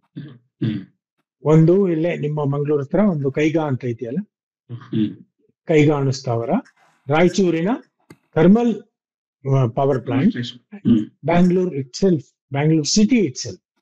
ಹ್ಮ್. ಸೊ ಇದು ಏನಾಯ್ತು ಅಂದ್ರೆ ಈ ನಾಗರಿಕ ರಕ್ಷಣಾ ವ್ಯವಸ್ಥೆ, ಸಿವಿಲ್ ಡಿಫೆನ್ಸ್ ಅಂತ ಏನ್ ಹೇಳ್ತೀವಲ್ಲ, ಹ್ಮ್. ಅದು ಮತ್ತೆ ಮಿಲಿಟರಿ ಇವುಗಳ ಒಂದು ಇಂಟರಾಕ್ಷನ್ಗೆ ಅಭ್ಯಾಸ, ಹ್ಮ್. ಒಂದಿಷ್ಟು ರಿಹರ್ಸಲ್ ಮಾಡಬೇಕು ಅಂತ ಹೇಳಿ ಹ್ಮ್. ಮಾಡಿದ್ರು. ಆದ್ರೆ ಅವತ್ತೇ ರಾತ್ರಿ ಏನಾಯ್ತು ಅಂದ್ರೆ 6 ಗುಜರಾತ್ ಇಂದ, 6 ರಾಜಸ್ಥಾನದಿಂದ, 6 ಇನ್ನೊಂದು ಸೆಕ್ಟರ್, ಒಟ್ಟು 3 ಸೆಕ್ಟರ್ಗಳಿದಾವೆ, ಅಲ್ಲಿಂದ ಈ 6 ಬಂಶಿ ಜೆಟ್ಗಳು ಬಂದು ಪಾಕಿಸ್ತಾನದ ಗಡಿ ಪ್ರವೇಶ ಮಾಡಿದ್ರು. ಓಕೆ. ಹ್ಮ್. ಆವಾಗ ಗಡಿ ಪ್ರವೇಶ ಮಾಡಿದ ಕೂಡಲೇ ಪಾಕಿಸ್ತಾನದಲ್ಲಿ ಇದ್ದಕ್ಕಿದ್ದ ಪ್ಯಾನಿಕ್ ಶುರುವಾಯ್ತು. ಎಲ್ಲ ಇಂಡಿಯಾ ಇಸ್ ಕಮ್ ಅಟ್ಯಾಕಿಂಗ್ ಅಂತೇಳಿ ಎಷ್ಟು 14-16 ಕಾಣ್ತಾ ಇದಾವೆ ವಿಮಾನಗಳು ಅಂತೇಳಿ ಅವರ ಮಿಸೈಲ್ ಸೈಟ್ಗಳು ಮತ್ತೆ ರೆಡಾರ್ಗಳು ಎಲ್ಲ ಓಪನ್ ಆಗ್ಬಿಟ್ಟು, ಹ್ಮ್. ಹ್ಮ್. ಆ ಓಪನ್ ಆದ ಕೂಡಲೇ ಈ ಮಿಸೈಲ್, ಈ ನಮ್ಮ ಬಂಶಿ ಜೆಟ್ಗಳು ಏನದು ಅದರಲ್ಲಿ ದಕ್ಷಿಣಕ್ಕೆ ಎಳ್ಕೊಂಡು ಹೋಗ್ಬಿಟ್ಟು ಅವ್ರನ್ನೆಲ್ಲ. ಹ್ಮ್. ಅಲ್ಲಿ ಪಾಕಿಸ್ತಾನದಲ್ಲಿ ಜಂಕ್ 10 ಮತ್ತೆ ಜಾಯಿಂಟ್ ಫೇಲ್ಯೂರ್ 17 ಅಂತ 2 ವಿಮಾನಗಳಿದೆ, J-10 ಮತ್ತೆ J-17 ಅಂತ. ಬಟ್ ನಾವು ಕರೆಯೋದು ಜಂಕ್ 10 ಮತ್ತೆ ಜಾಯಿಂಟ್ ಫೇಲ್ಯೂರ್ 17 ಅಂತ ಹೇಳಿ. ಅವ್ರನ್ನ ಸ್ಕ್ರಾಂಬಲ್ ಮಾಡ್ಬಿಟ್ಟು ಅವು ಇವರಿಂದ ಹೋಗ್ಬಿಟ್ಟು ಈ ಮಾಯಾಸ್ತ್ರ ಏನು ಅವ್ರನ್ನ ಎಳ್ಕೊಂಡು ಹೋಗ್ಬಿಡ್ತು. ಹ್ಮ್. ಹ್ಮ್. ಹ್ಮ್. ಗೊತ್ತಾಗ್ಲಿಲ್ಲ ಅವಕ್ಕೆ ಇವ್ರು ರಿಯಲ್ ಏರ್ಕ್ರಾಫ್ಟ್ ಏನು ಮೋಸ ಮಾಡ್ತಿದ್ದಾರೆ ಅಂತ. ಹೌದು. ಹ್ಮ್. So when they went straight, ಆದ್ರೆ ಹಿಂದ್ಗಡೆ ಬಂತು ಭಾರತೀಯ ವಾಯುಸೇನೆಯ ದಾಳಿ. ಹ್ಮ್. ಹ್ಮ್. ಆವಾಗ ರುದ್ರಂ ಅಂತೇಳಿ ಒಂದು ಆಂಟಿ ರೇಡಿಯೇಷನ್, ಎಲ್ಲೆಲ್ಲಿ ಅವರು ಮಿಸೈಲ್ಗಳು ಓಪನ್ ಆದ್ವು, ರೆಡಾರ್ಗಳು ಓಪನ್ ಆದ್ವು, ಅದನ್ನ ಹುಡುಕಿ ಹೊಡೆದ. ಹ್ಮ್. ಹ್ಮ್. ಆಮೇಲೆ ಅವೆಲ್ಲ most of the Pakistani radars were Chinese made. ಹ್ಮ್. ಹ್ಮ್. ಚೈನೀಸ್ ಮಾಲ್ ಗೊತ್ತಲ್ಲ, ಹ್ಮ್. ಚಲೇ ತೋ ಚಾಮ್ ತಕ್ ನೈ ತೋ ಶಾಮ್ ತಕ್, ಓ. ಹ್ಮ್.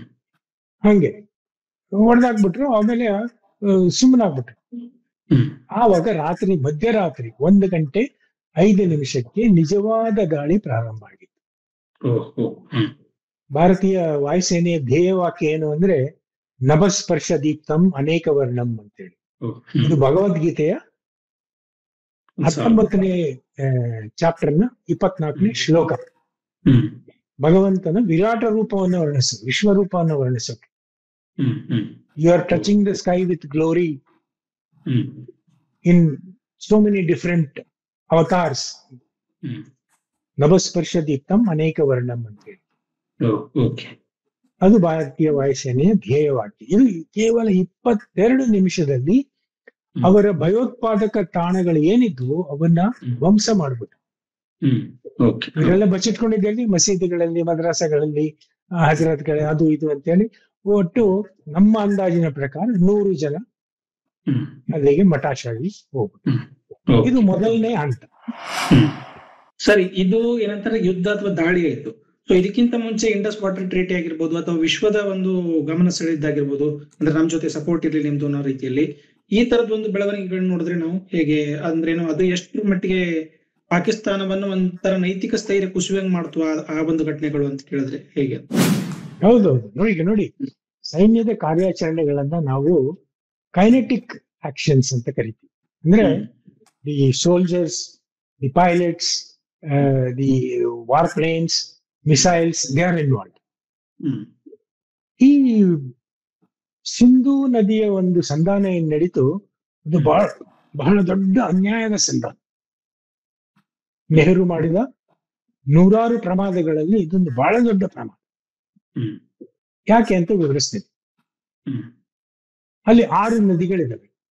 ಪಂಜಾಬ್, ಕಾಶ್ಮೀರದ ಮುಖಾಂತರ ಹರಿದು ಪಾಕಿಸ್ತಾನದ ಕಡೆ ಹೋಗ್ತವೆ, ಕೊನೆಗೆ ಅವು ಅರಬ್ಬಿ ಸಮುದ್ರಕ್ಕೆ ಜಾಯಿನ್ ಆಗ್ತವೆ. ಅದರಲ್ಲಿ 3 ನದಿಗಳು ಪಶ್ಚಿಮ ನದಿಗಳು ಅಂತೇಳಿ, 3 ನದಿಗಳು ಪೂರ್ವ ನದಿಗಳು ಅಂತೇಳಿ. ಪಶ್ಚಿಮ ನದಿಗಳು ಯಾವುವು? ಸಿಂಧೂ ನದಿ, ಆ ಜೇಲಂ ಮತ್ತು ಚೆನಾಬ್. ಈ 3 ನದಿಗಳು ಪಾಕಿಸ್ತಾನಕ್ಕೆ ಹರಿದೋಗ್ತವೆ.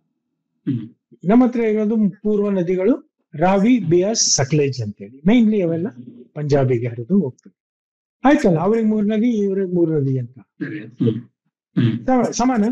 ಸಮ ಅಲ್ಲ, ಖಂಡಿತ ಸಮ ಅಲ್ಲ. ಪಾಕಿಸ್ತಾನಕ್ಕೆ ಹೋಗ್ತಿದ್ದು 80% ವಾಟರ್, ಭಾರತಕ್ಕೆ ಸಿಕ್ಕಿದ್ದು 20% ವಾಟರ್. ಅವ್ರ ಜನಸಂಖ್ಯೆ ಏನು, ನಮ್ಮ ಜನಸಂಖ್ಯೆ ಏನು?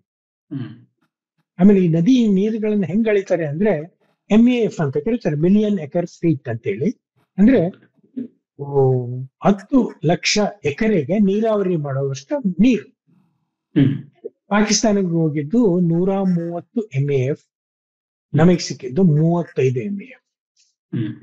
1 MEF ಈಗಿನ ಕಾಲದಲ್ಲಿ $1 ಬಿಲಿಯನ್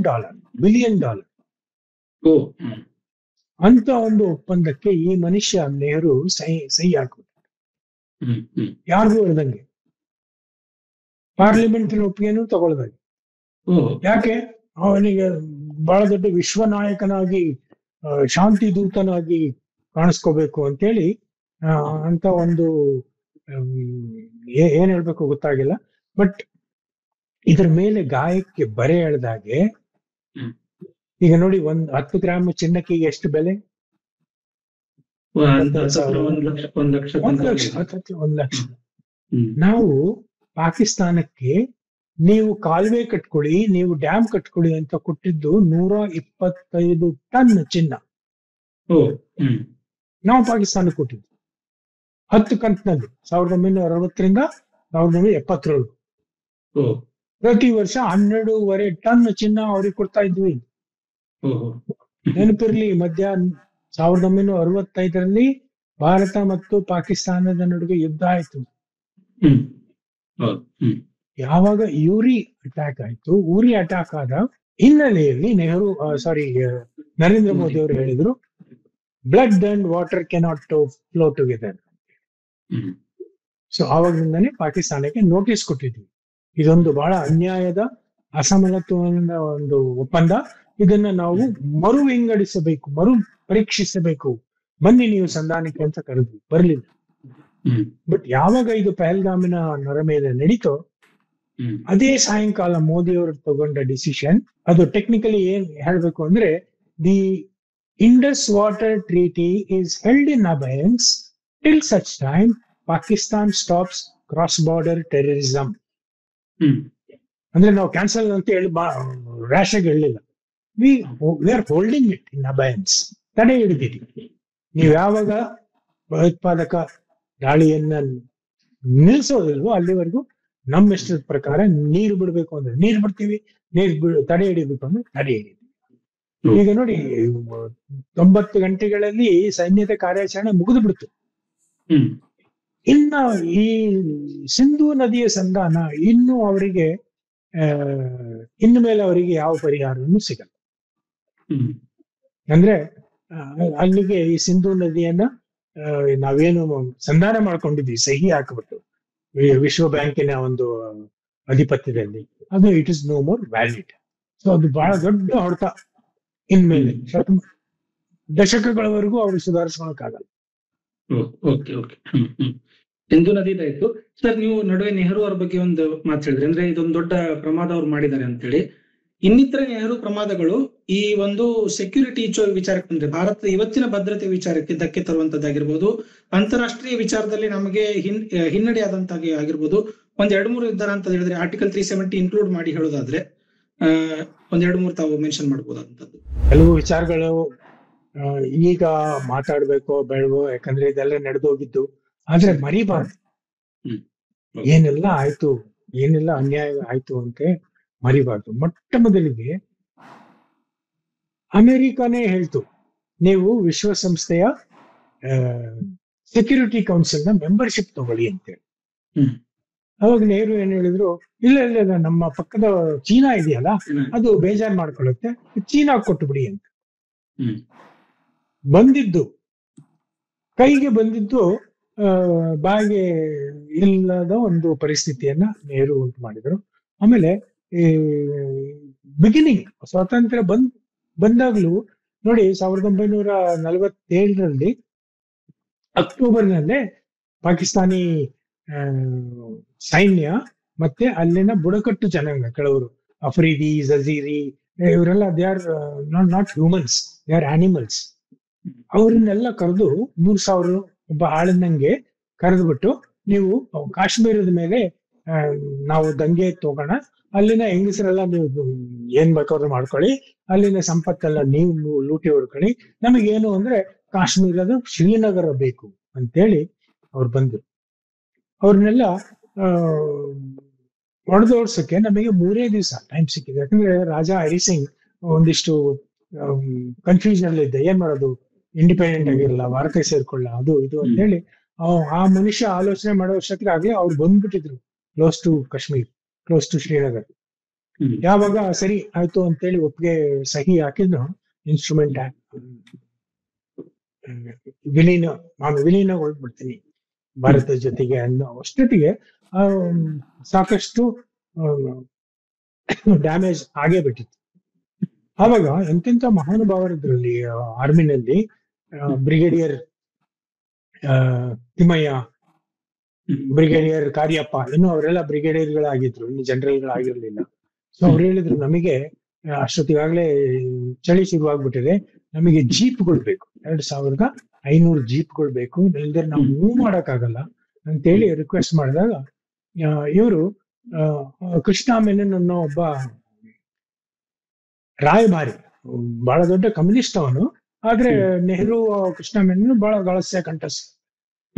ಅವನಿಗೆ ಹೇಳಿದ್ರು, ಒಂದಿಷ್ಟು ಜೀಪ್ ಕಳಿಸ್ಕೊಡಪ್ಪ, ಯಾವ್ದಾದ್ರು ಒಂದು ಕಂಪನಿಯಲ್ಲಿ ನೀನು ಟೆಂಡರ್ ಹಾಕ್ಬಿಟ್ಟು you bring on emergency basis ಅಂತ ಹೇಳಿ.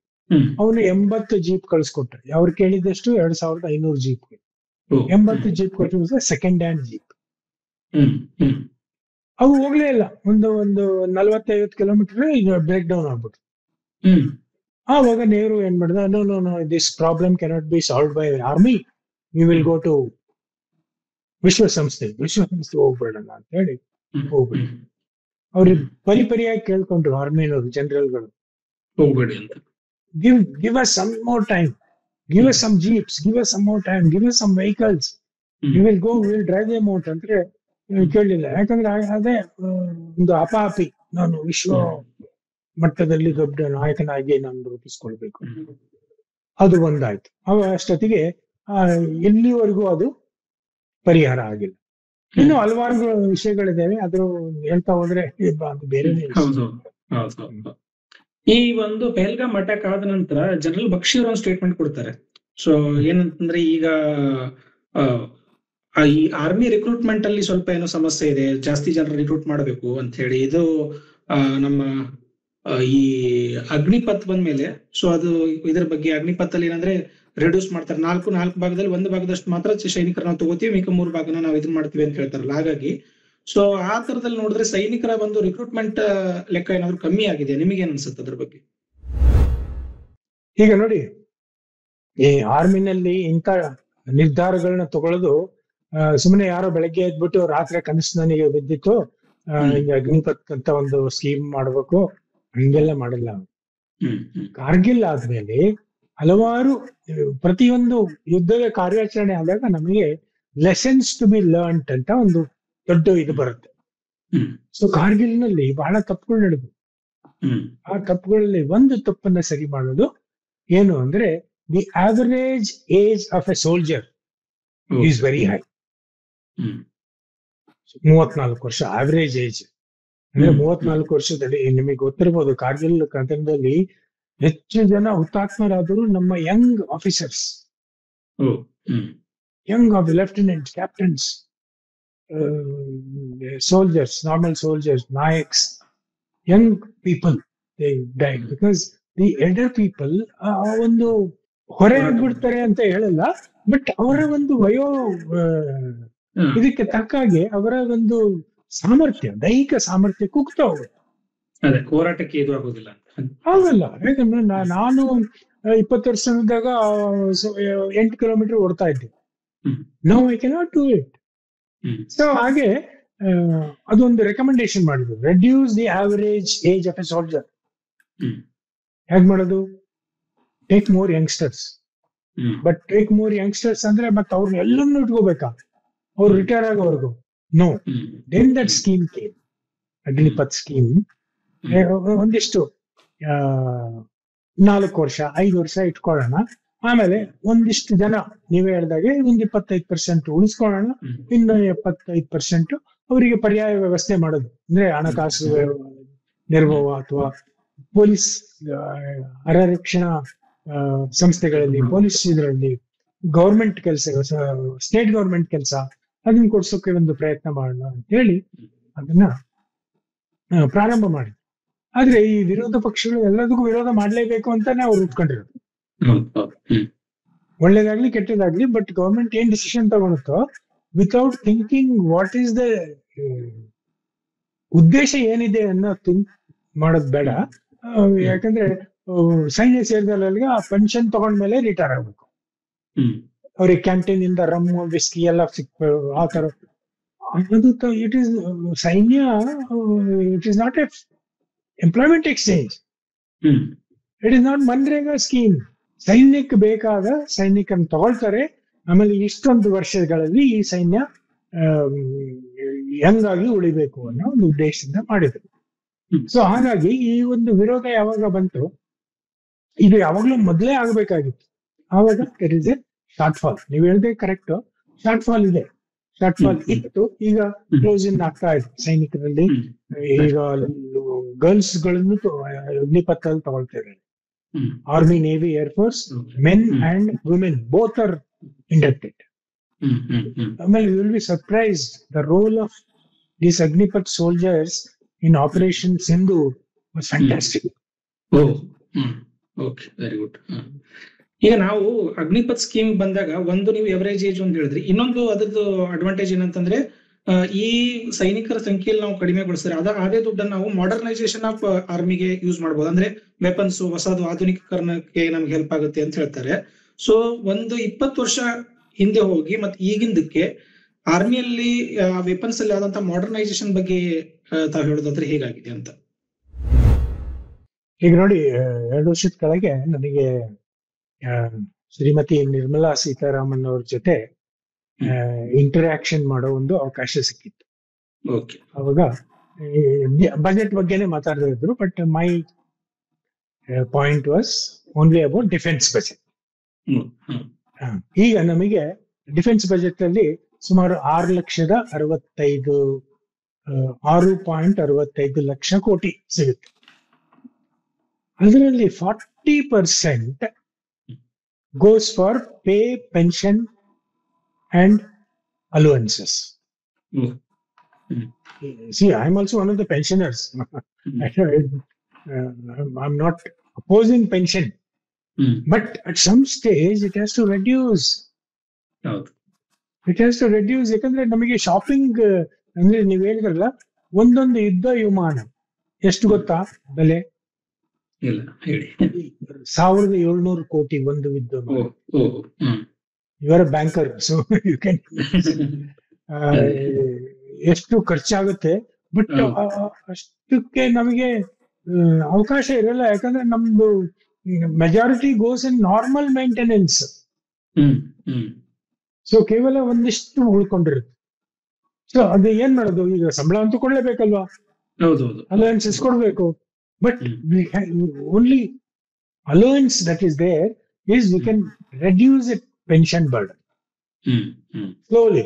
ಇವತ್ತೇ ಅಂತ ಅಲ್ಲ, ನಾಳೆ ಅಂತ ಅಲ್ಲ, ಒಂದು 10 ವರ್ಷದ ನಂತರ ನಮಗೆ ಈ ಟೆಕ್ನಿಕಲಿ ಅಡ್ವಾನ್ಸ್ಡ್ ಮಟೀರಿಯಲ್ ಏನ್ ಬೇಕು ಈಗ ಜನಗಳಿಗೆ ಗೊತ್ತಾಗ್ತಾ ಇದೆ. ಆಪರೇಷನ್ ಸಿಂಧೂರ್ ಆದ್ಮೇಲೆ ಗೊತ್ತಾಗ್ತಾ ಇದೆ ಎಂತೆಂತ ಟೆಕ್ನಿಕಲ್ ಅಡ್ವಾನ್ಸ್ಮೆಂಟ್ ನಡೀತಾ ಇದೆ ಅಂತ.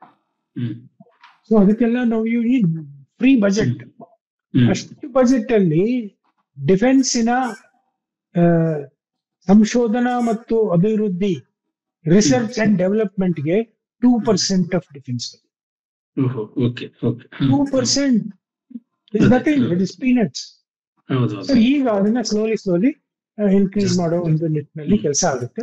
ಬಟ್ ಅದೇ ಎಲ್ಲಾ ದೇಶಗಳಿಗೆ ಹೋಲಿಸಿದ್ರೆ ಈಗ ನೋಡಿ ಯುರೋಪಿಯನ್ ದೇಶಗಳಲ್ಲಿ ಆಲ್ಮೋಸ್ಟ್ 3%, 4%. ಈಗ ಟ್ರಂಪ್ ಹೇಳಿರೋ ಪ್ರಕಾರ 5% of your GDP should be spend on defence ಅಂತ.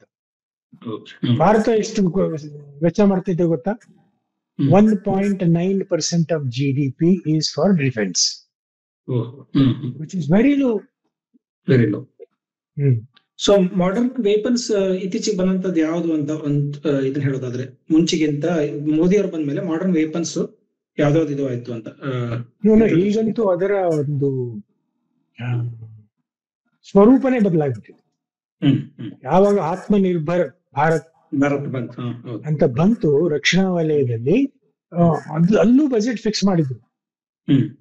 Out of this R&D 70% should be only for indigenous. ಆವಾಗ ಉಟ್ಕೊಂಡು ನಮ್ಮ DRDOದಲ್ಲಿ ಏನೇನೆಲ್ಲ ನಡೀತಾ ಇದಾವೆ ಎಕ್ಸ್ಪೆರಿಮೆಂಟ್ಗಳು, ಅಲ್ಲಿಗೆಲ್ಲ ಫಂಡಿಂಗ್ ಶುರುವಾಯ್ತು. ಈಗ ನೋಡಿ HAL was started in 1940. The first aircraft was produced in HAL in 1940. Thanks to Maharaja of Mysore and Walchand Hirachand. These were the two partners. ಅವ್ರನ್ನ ಅವರೇ ಪ್ರೈವೇಟ್ ಕಂಪನಿ ಆಗಿ ಬಿಟ್ಟಿದ್ರೆ, ಅವರಿಗೆ ಬಿಟ್ಕೊಟ್ಟಿದ್ರೆ, ಇವತ್ತು we would have produced aircraft like Rafale. ಮಾಡ್ಲಿಲ್ಲ. ಎರಡನೇ ವಿಶ್ವಯುದ್ಧದಲ್ಲಿ ವಿಶ್ವಯುದ್ಧ ಶುರುವಾಯ್ತು, ನಾವು HAL ತಗೊಂಡ್ಬಿಡ್ತೀವಿ ಅಂತ ಬ್ರಿಟಿಷರು ತಗೊಂಡ್ಬಿಟ್ರು. ಅದನ್ನ ಅಮೆರಿಕದ ಕಂಪನಿ ಮಾಡ್ಬಿಟ್ರು. ಸರಿ, ಏನಾರ ಹಾಳಾಗೋಗ್ಲಿ, ಅಟ್ಲೀಸ್ಟ್ ಸ್ವತಂತ್ರ ಬಂದ್ಮೇಲೆ ಆದ್ರೂ ಅವ್ರನ್ನ ವಾಪಸ್ ಮಹಾರಾಜ ಆಫ್ ಮೈಸೂರ್ ಅಂಡ್ ವಾಲ್ಚಂದ್ ಹೀರಾಚಂದ್ ಕೊಡಿ ಅಂದ್ರೆ ಕೊಡ್ಲಿಲ್ಲ. ನೆಹರು ಅದನ್ನ ಪ್ರೈವೇಟ್ DPSU ಅಂತ ಮಾಡ್ಬಿಟ್ರು. ಸೊ ಗೊತ್ತಲ್ಲ PSU ದಲ್ಲಿ ಹೆಂಗೆ ವರ್ಕ್ ಕಲ್ಚರ್ ಇರುತ್ತೆ ಅಂತ. There is no competition.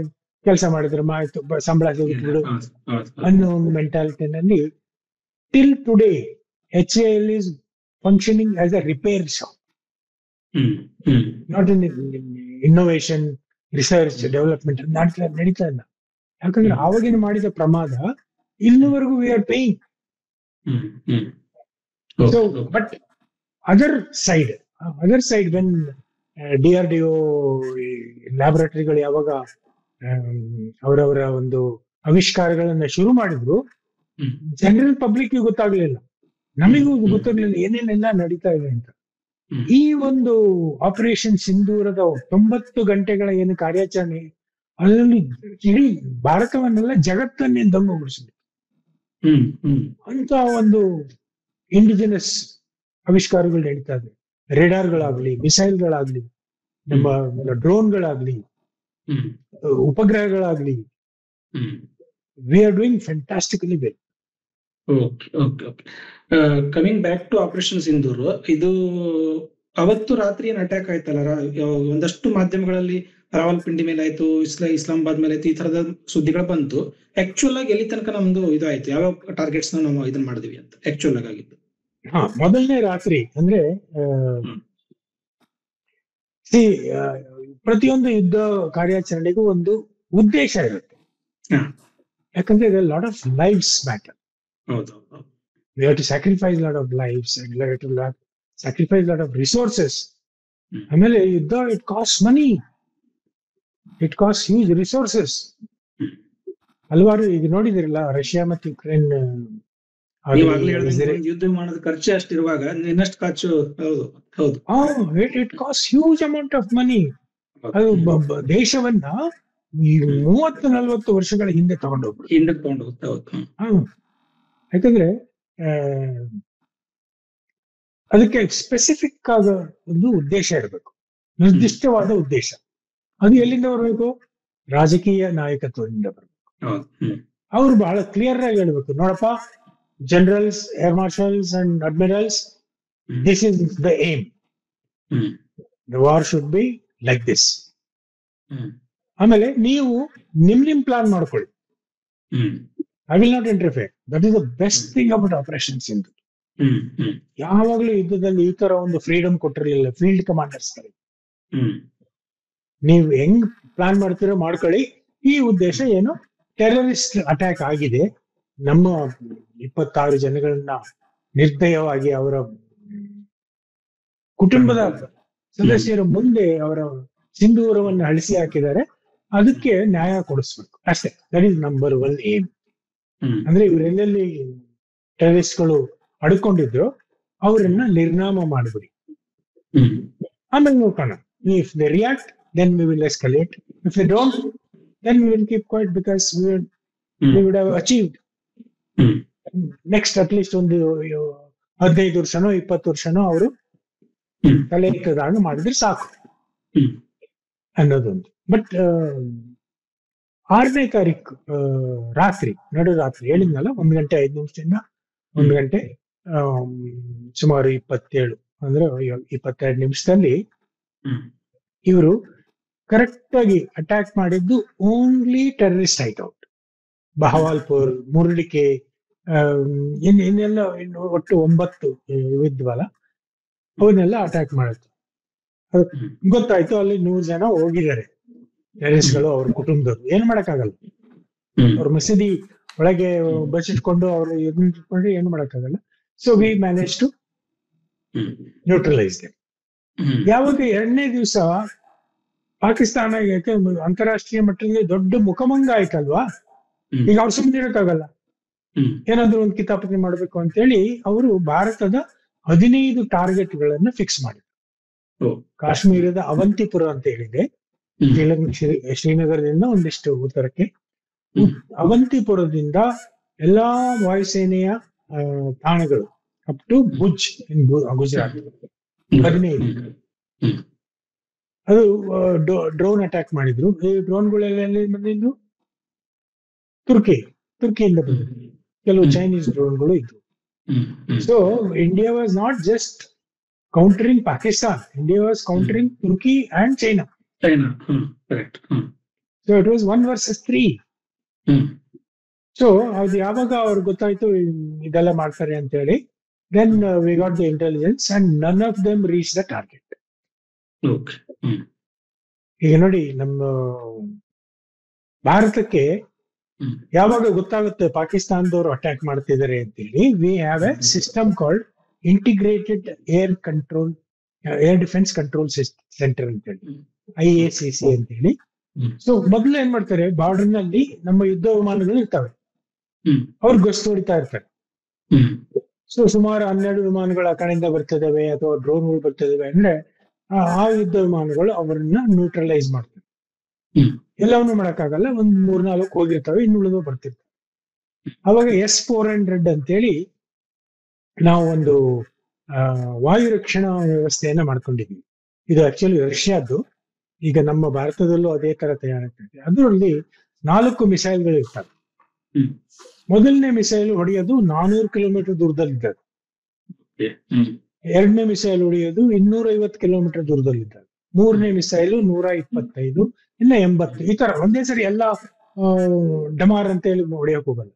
They wait for each enemy aircraft to come.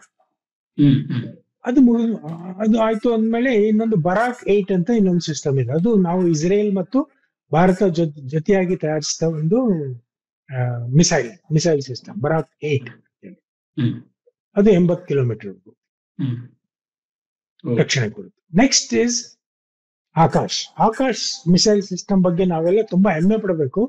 ಈ ಮಿಸೈಲಿನ ಜನಕ ನಾನು ಹೇಳಿದ್ನಲ್ಲ, ಶಿವನಾಥನ್ ಪಿಲ್ಲೆ ಹೇಗೆ ಬ್ರಹ್ಮೋಸ್ ಜನಕ ಅಂತ ಹೇಳ್ತೀವಲ್ಲ, ಹಾಗೆ ಆಕಾಶದ ಸ್ಥಾಪಕ ನಮ್ಮ ಬೆಂಗಳೂರಿನ ಡಾಕ್ಟರ್ ಪ್ರಹ್ಲಾದ್ ರಾವ್ ಅವ್ರು ಮಾಡಿದ್ರು.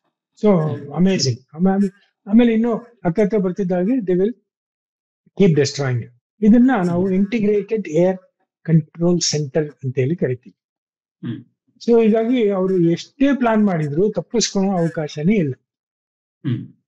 ಸೊ ಈ ಆಪರೇಷನ್ ಸಿಂಧೂರ್ನಲ್ಲಿ ಗೊತ್ತಾಗಿದ್ದು, our system is better than Israeli iron dome,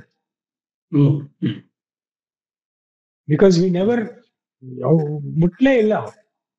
ಅವ್ರು ಎಲ್ಲೆಲ್ಲಿ ಬರ್ಬೇಕಾಗಿತ್ತು ಅಲ್ಲಿ ಇದ್ರಲ್ಲೇ ಹೊಡೆದಾಕ್ಬಿಟ್ಟಿದ್ವಿ.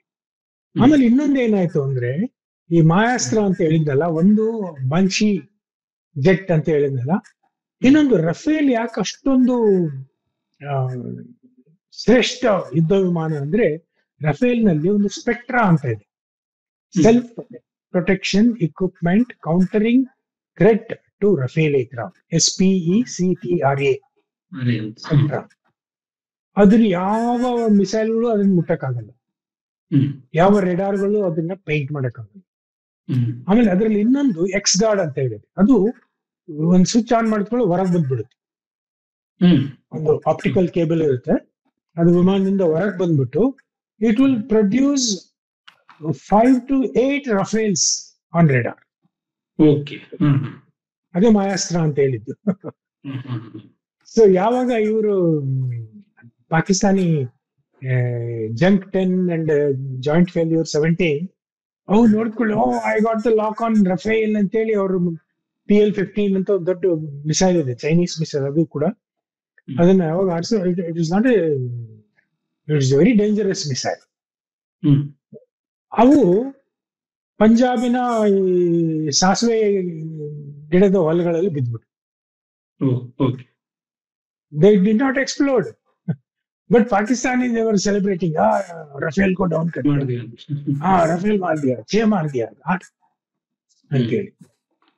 ಸೊ ಹಂಗಾಗಿ ಈ ನಮ್ಮ ಈ ಯುದ್ಧ ಎಷ್ಟು operation Sindoor was A technical demonstration for deception war. ನಾವೆಲ್ಲ ಮೊದಲು ಮಾಯಾಸ್ತ್ರ ಬಿಡ್ತಿದ್ವಲ್ಲ ರಾಮಾಯಣ ಮಹಾಭಾರತದಲ್ಲೆಲ್ಲ.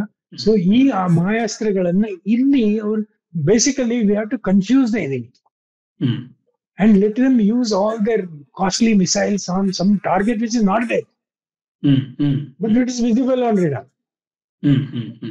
ಸೊ ಅವ್ರ ಮಿಸೈಲ್ಗಳೆಲ್ಲ ಮುಗ್ದೇ ಹೋಗ್ಬಿಟ್ಟಿದ್ವು.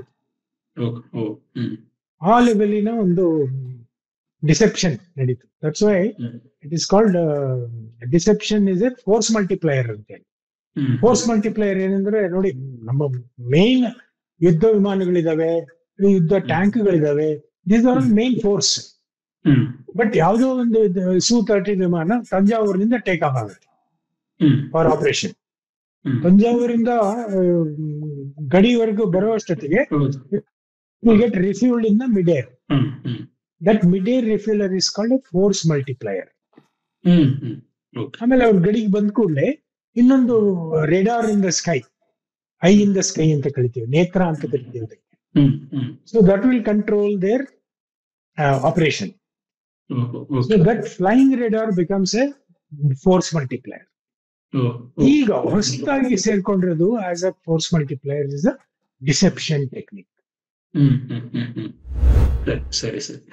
ಇದು ಈ ಆಪರೇಷನ್ ಸಿಂಧೂರ್ ಆದ್ಮೇಲೆ ಏನಂತಂದ್ರೆ ಇನ್ನೂ ನಾವು ಯುದ್ಧ ಆಗುತ್ತೆ ಅನ್ನುವಾಗ ಏನಂತ ನಾವು ಕದನ ವಿರಾಮ ಘೋಷಣೆ ಮಾಡ್ತೀವಿ. ಅದ್ರ ಬಗ್ಗೆ ತುಂಬಾ ಚರ್ಚೆ ಆಯ್ತು, ಇಷ್ಟು ಬೇಗ ಆಗ್ಬಾರ್ದಾಯ್ತು. ಯೂಶುವಲಿ ಎಮೋಷನಲಿ ಬರುತ್ತೆ, ಏನಂತಂದ್ರೆ ಅಲ್ಲಿ ಗ್ರೌಂಡ್ ಲೆವೆಲ್ ಅಲ್ಲಿ ಏನಾಗ್ತಿದೆ ಅನ್ನೋದು ಯಾರಿಗೂ ಗೊತ್ತಿರಲ್ಲ. ದೇಶದುದ್ದಕ್ಕೂ ಏನಂದ್ರೆ ಇಷ್ಟು ಬೇಗ ಮಾಡಬಾರ್ದಾಗಿತ್ತು, ಕದನ ವಿರಾಮ ಧ್ವಂಸ ಮಾಡಿ ಹಾಕ್ಬೇಕಾಗಿತ್ತು ಅನ್ನುವಂತ ಒಂದು ವಿಚಾರ ಬರುತ್ತೆ. ಕದನ ವಿರಾಮಕ್ಕೆ ಇರ್ಬೋದಾ ಅಂತ ಅದು ಎಕ್ಸಿಕ್ಯೂಟ್ ಆಗಿತ್ತಲ್ಲ ಕದನ ವಿರಾಮ, ಯಾಕೆ ಯಾವ ರೀಸನ್ಗೆ ಮೋದಿ ಅವರು ಹಿಂದೆ ಇಟ್ಟಿಟ್ರು, ಅಥವಾ ಅಷ್ಟೊತ್ತಿಗೆ ಆಗ್ಲೇ ತಾವು ಮಾಡ್ಬೇಕಾಗಿದ್ದ ಕೆಲಸ ಎಲ್ಲ ಮುಗಿದಿತ್ತು ಅದಕ್ಕಾಗಿ ಸಾಕು ಎನ್ನುವಂತ ಮುಗಿಸಿದ್ರ ಹೇಗೆ ಅಂತ? ಅದು ಒಂದು ಕರೆಕ್ಟ್, ನೀವ್ ಹೇಳಿದ್ ಕರೆಕ್ಟ್. ಯಾಕಂದ್ರೆ ನಮ್ ಈ ಒಂದು ಕಾರ್ಯಾಚರಣೆಯ ಉದ್ದೇಶ ಬಹಳ ಲಿಮಿಟೆಡ್. ಯಾಕಂದ್ರೆ ನಾವು ಈಗಾಗ್ಲೇ ಯುಕ್ರೇನ್ ಮತ್ತೆ ರಷ್ಯಾ ಯುದ್ಧ ನೋಡಿ ಕಲ್ತ್ಕೊಂಡ್ಬಿಟ್ವಿ. ಇದು it is never ending, like Draupadi ಕಸಾಡಿ, ಕೀಚ್ತೇರೋ ಖುಷಿ ಒನನಿ ಅಂತ ಹೇಳಿ ಸುಮ್ನೆ we will just keep losing our resources, our assets, ಆಮೇಲೆ ಅವರ್ ಎಕನಾಮಿ. ಆಮೇಲೆ ಇನ್ನೊಂದು ಏನಾಯ್ತು ಅಂದ್ರೆ ವಿಚ್ ವಾಸ್ ವೆರಿ ಅನ್ಎಕ್ಸ್ಪೆಕ್ಟೆಡ್. ಈ ಎರಡನೇ ರಾತ್ರಿ ಅಂದ್ರೆ ಮೂರನೇ ರಾತ್ರಿ, ಎರಡನೇ ರಾತ್ರಿ ಅವ್ರು ಮಾಡಿದ್ರು, ಮೂರನೇ ರಾತ್ರಿ ನಾವೇನ್ ಮಾಡಿದ್ವಿ ಅಂದ್ರೆ ಸರಿ ಇವರು ಸುಮ್ನೆ ಇರಲ್ಲ, ಇವರನ್ನ ಮತ್ತೆ ಸದೆ ಬಿಡಬೇಕು ಅಂತ ಹೇಳಿ 11 ಮಿಲಿಟರಿ ಬೇಸ್ಗಳ ಮೇಲೆ ದಾಳಿ ಮಾಡಿದ್ವಿ. ಅದರಲ್ಲಿ ಬೋಲಾರಿ ಅಂತ ಹೇಳಿ ಒಂದು ಕರಾಚಿ ಹತ್ರ ಇದೆ, ಅಲ್ಲಿ ಹ್ಯಾಂಗರ್ ಮೇಲೆ ಎಷ್ಟು ಕರಾರುವಕ್ಕಾಗಿ ದಾಳಿ ಮಾಡಿದ್ವಿ ಅಂದ್ರೆ ಅಲ್ಲಿ ಒಳಗಿದ್ದ ವಿಮಾನಗಳು ಹೋದ್ವು, ಅಲ್ಲಿನ ಟೆಕ್ನಿಷಿಯನ್ಗಳು ಹೋದ್ರು, ಅವ್ರದ್ದು ಮುಗೀತು. ಯಾವಾಗ ನೂರ್ ಖಾನ್ ಅನ್ನ ಏರ್ ಬೇಸ್ ಮೇಲೆ ದಾಳಿ ಮಾಡಿದ್ವಲ್ಲ, ಅದು 25 ಅಡಿ ಒಳಗಡೆ ನೆಲಮಾಳಿಗೆ, ಅದು C4I ಸೆಂಟರ್ ಅಂತ ಕರಿತೀವಿ. ಹ್ಮ್ ಬೇಸಿಕಲಿ ಅದೊಂದು ನಿರ್ವಾಹಕ ಕೇಂದ್ರ. ಹ್ಮ್ ಎಲ್ಲೆಲ್ಲಿ ಏನಾಗ್ತಿದೆ ಅದನ್ನೆಲ್ಲ. ಮ್ಯಾನೇಜ್ ಮಾಡುವಂತ. ಹಾ, ಯಾವಾಗ ಏರ್ ಕಂಡೀಷನ್ ಡಕ್ಟ್ ಮುಖಾಂತರ ಅದರೊಳಗೆ ನಮ್ಮ ಮಿಸೈಲ್ ಹೋಯ್ತು, ಹ್ಮ್ ಆವಾಗ ಅಮೆರಿಕಕ್ಕೆ ಪ್ಯಾನಿಕ್ ಶುರು. ಹ್ಮ್ ಯಾಕಂದ್ರೆ ಸ್ಟ್ರಾಂಗ್ ಇದೆ. ಹಾ, ಹ್ಮ್. ಇಲ್ಲ, ಅಲ್ಲಿದ್ದ ಅಮೆರಿಕನ್ಸ್ ಇದ್ರು ಅಲ್ಲಿ. ಓಹೋ. ಯಾಕಿದ್ರು? They were managing the nuclear assets of America. ಓಹೋ. ಹ್ಮ್ ಪಾಕಿಸ್ತಾನದಲ್ಲಿ ಏನ್ ನ್ಯೂಕ್ಲಿಯರ್ ಅಸೆಟ್ ಏನಿಲ್ಲ, ಸುಮ್ಮನೆ ಬೊಗೆ ಬಿಡ್ತಾರೆ ಅವರು. ಹ್ಮ್ ಈಗ ನೋಡಿ, ಪಾಕಿಸ್ತಾನದಲ್ಲಿ ಡೆಬಿಟ್ ಕಾರ್ಡ್, ಕ್ರೆಡಿಟ್ ಕಾರ್ಡ್ ಇದೆಯೋ ಗೊತ್ತಿಲ್ಲ, ಅವ್ರ ಹತ್ರ ಎರಡೇ ಕಾರ್ಡ್ ಇರೋದು. ಒಂದು ನ್ಯೂಕ್ಲಿಯರ್ ಕಾರ್ಡ್, ಇನ್ನೊಂದು ವಿಕ್ಟಿಮ್ ಕಾರ್ಡ್. ಓಕೆ.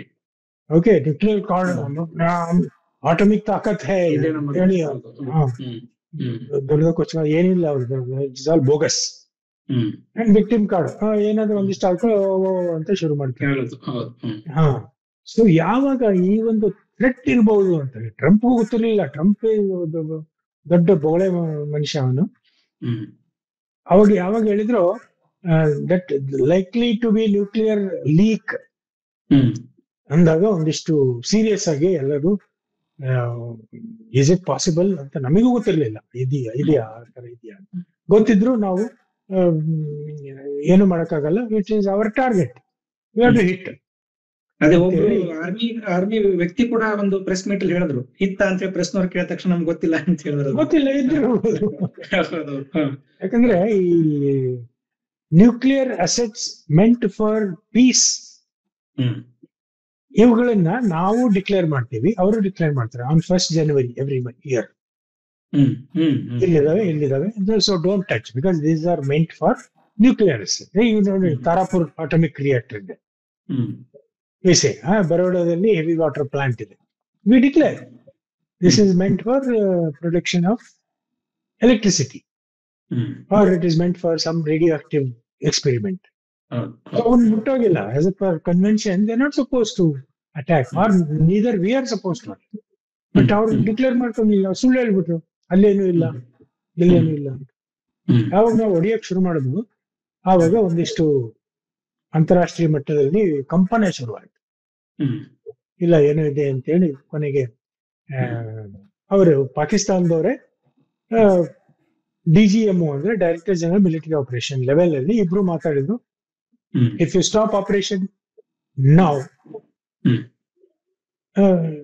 ಅವರು ಇಬ್ರು ಈ ಪದ ಉಪಯೋಗಿಸಲಿಲ್ಲ, ಸೀಸ್ ಫೈರ್ ನ ಪದ ಉಪಯೋಗಿಸಲಿಲ್ಲ. Tactical pause or stoppage of operation. So as per Modi,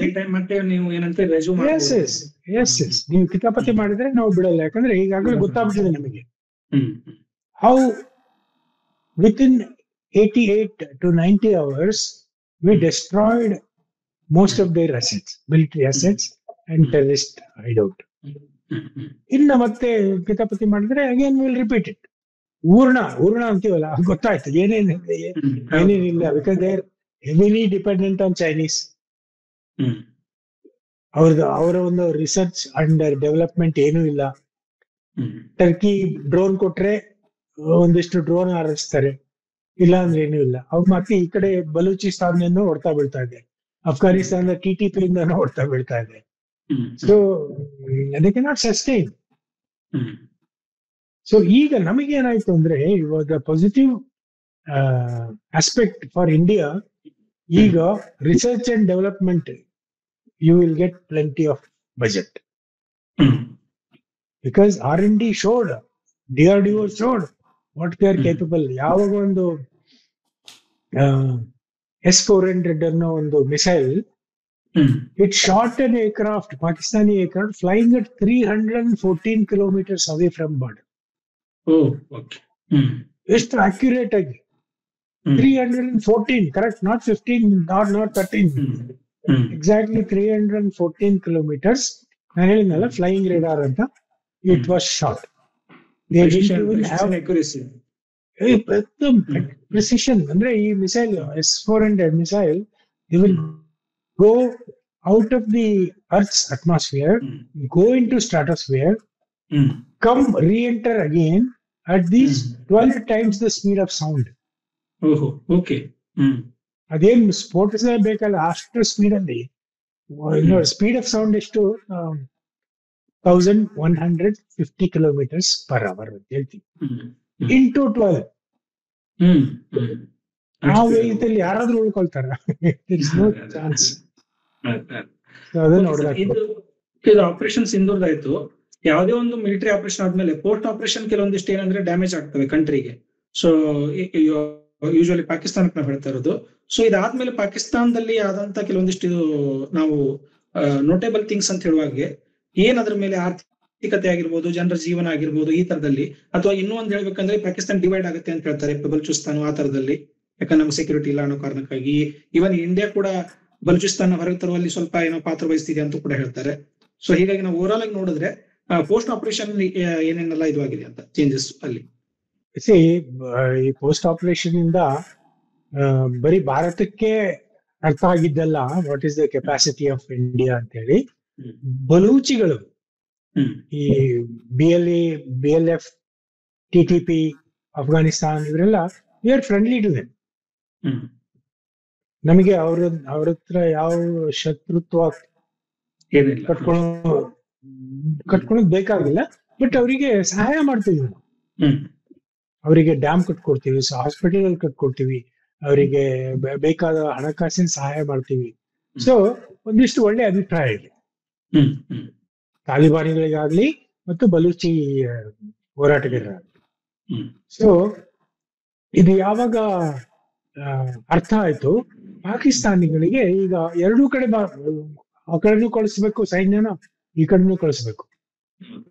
no they are going mad, ಎಲ್ಲಿ ಕಳಿಸ್ಬೇಕು ಅಂತ ಹೇಳಿ ಅವ್ರು ಬಲೂಚಿಗಳು ವಾರಕ್ಕೆ 20 ಜನ ಹೊಡೆದಾಕ್ತಾರೆ ಸೈನಿಕರು.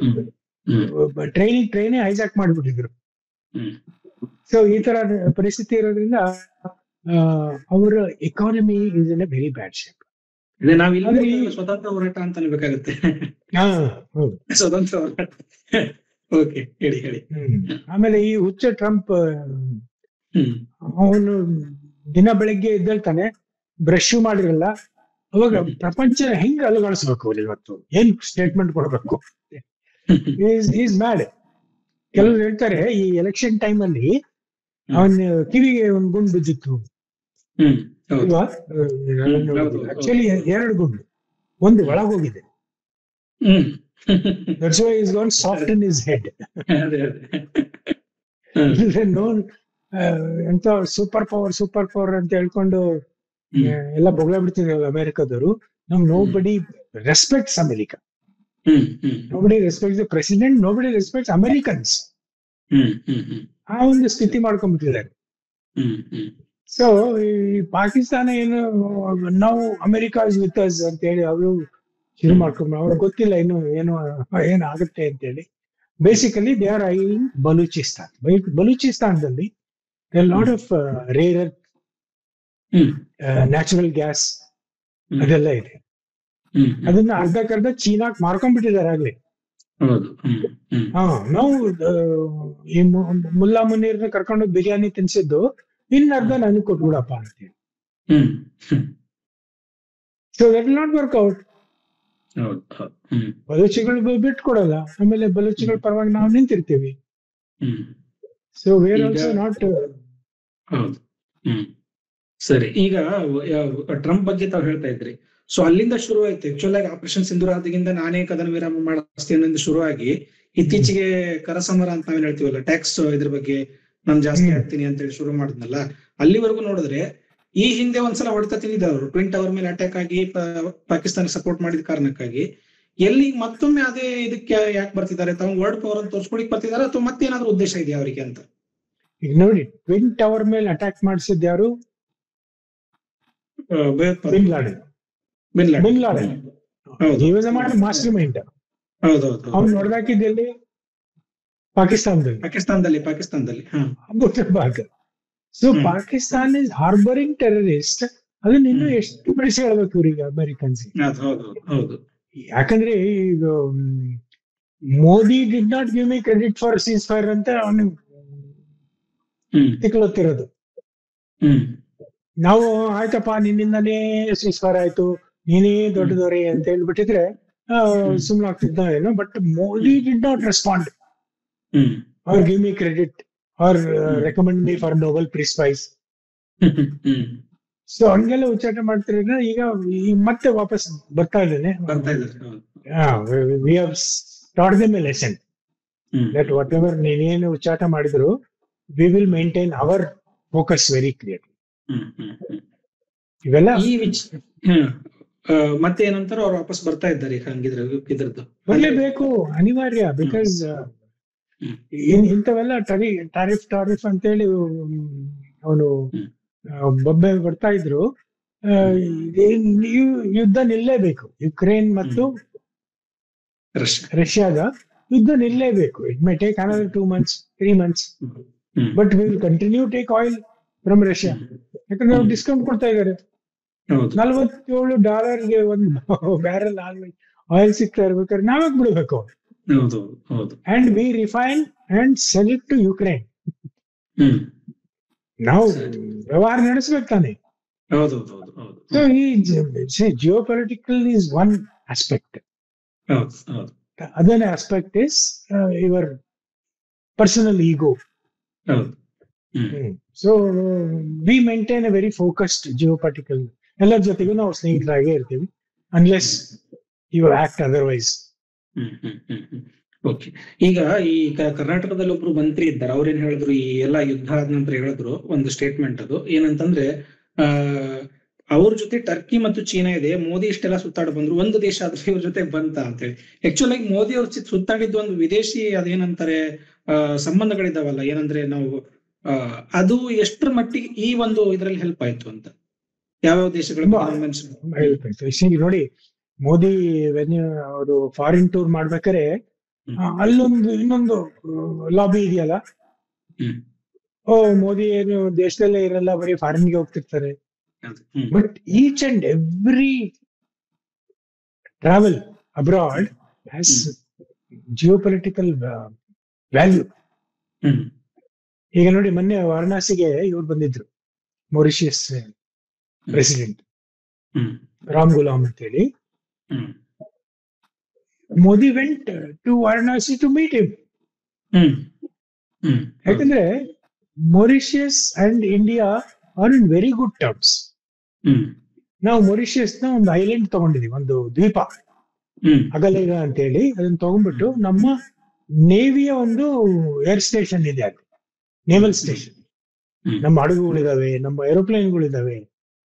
So we are keeping our hold in Indian ocean region. ಹಿಂದೂ ಮಹಾಸಾಗರದಲ್ಲಿ ನಮ್ಮ ಒಂದು ಅಸ್ತಿತ್ವನ ನಾವು ಕಾಪಾಡ್ಕೊಳ್ಳೇಬೇಕು. ಯಾಕಂದ್ರೆ we have to counter China. ಚೈನಾಗ್ ಬಿಟ್ಬಿಟ್ರೆ ಅವರು ಅರ್ಧಕ್ಕರ್ಧ ಆಫ್ರಿಕಾ ದೋಚ್ಕೊಂಡು ಹೋಗ್ಬಿಡ್ತಾರೆ. ಸೊ ಆಫ್ರಿಕಾದಲ್ಲೂ we have a very good ತೈಲ ಸಂಪತ್ತೆಲ್ಲ ಇದೆ, ರೇರ್ ಅರ್ತ್ ಇದಾವೆ, ವಜ್ರ, ಗೋಲ್ಡ್ ಎಲ್ಲ ಇದಾವೆ. We have to keep good relationship with everybody without ಒಂದು ದ್ವೇಷ. ಯಾರ ಹತ್ರ ದ್ವೇಷ ಕಟ್ಕೊಳಲ್ಲ, ಬಟ್ ಚೈನಾದಂತರು ಕಿತಾಪತಿ ಮಾಡಕ್ ಬಂದ್ರೆ ನಾವು ಸುಮ್ಮನೆ ಇರೋದು ಆಗಲ್ಲ. ಸರಿ ಸರಿ, okay okay.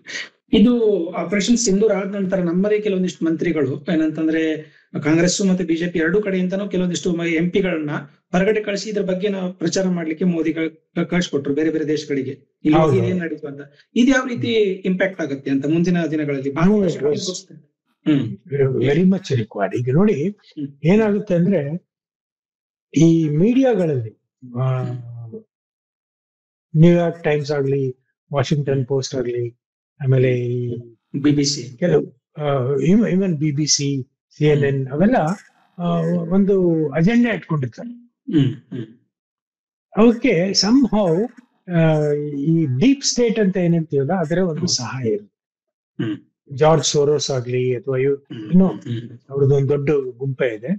So some how ಭಾರತದ ಒಂದು ಅಭಿವೃದ್ಧಿ ಏನಿದೆ ಈಗಲೂ, first quarter of this financial year GDP is growing at 7.8. It is not comparable to any other country, including America. So ಇದೊಂದಿಷ್ಟು ಅವರಿಗೆ ಕುಟುಕ್ತಾ ಇರುತ್ತೆ. ಆಮೇಲೆ ಈ ಒಂದು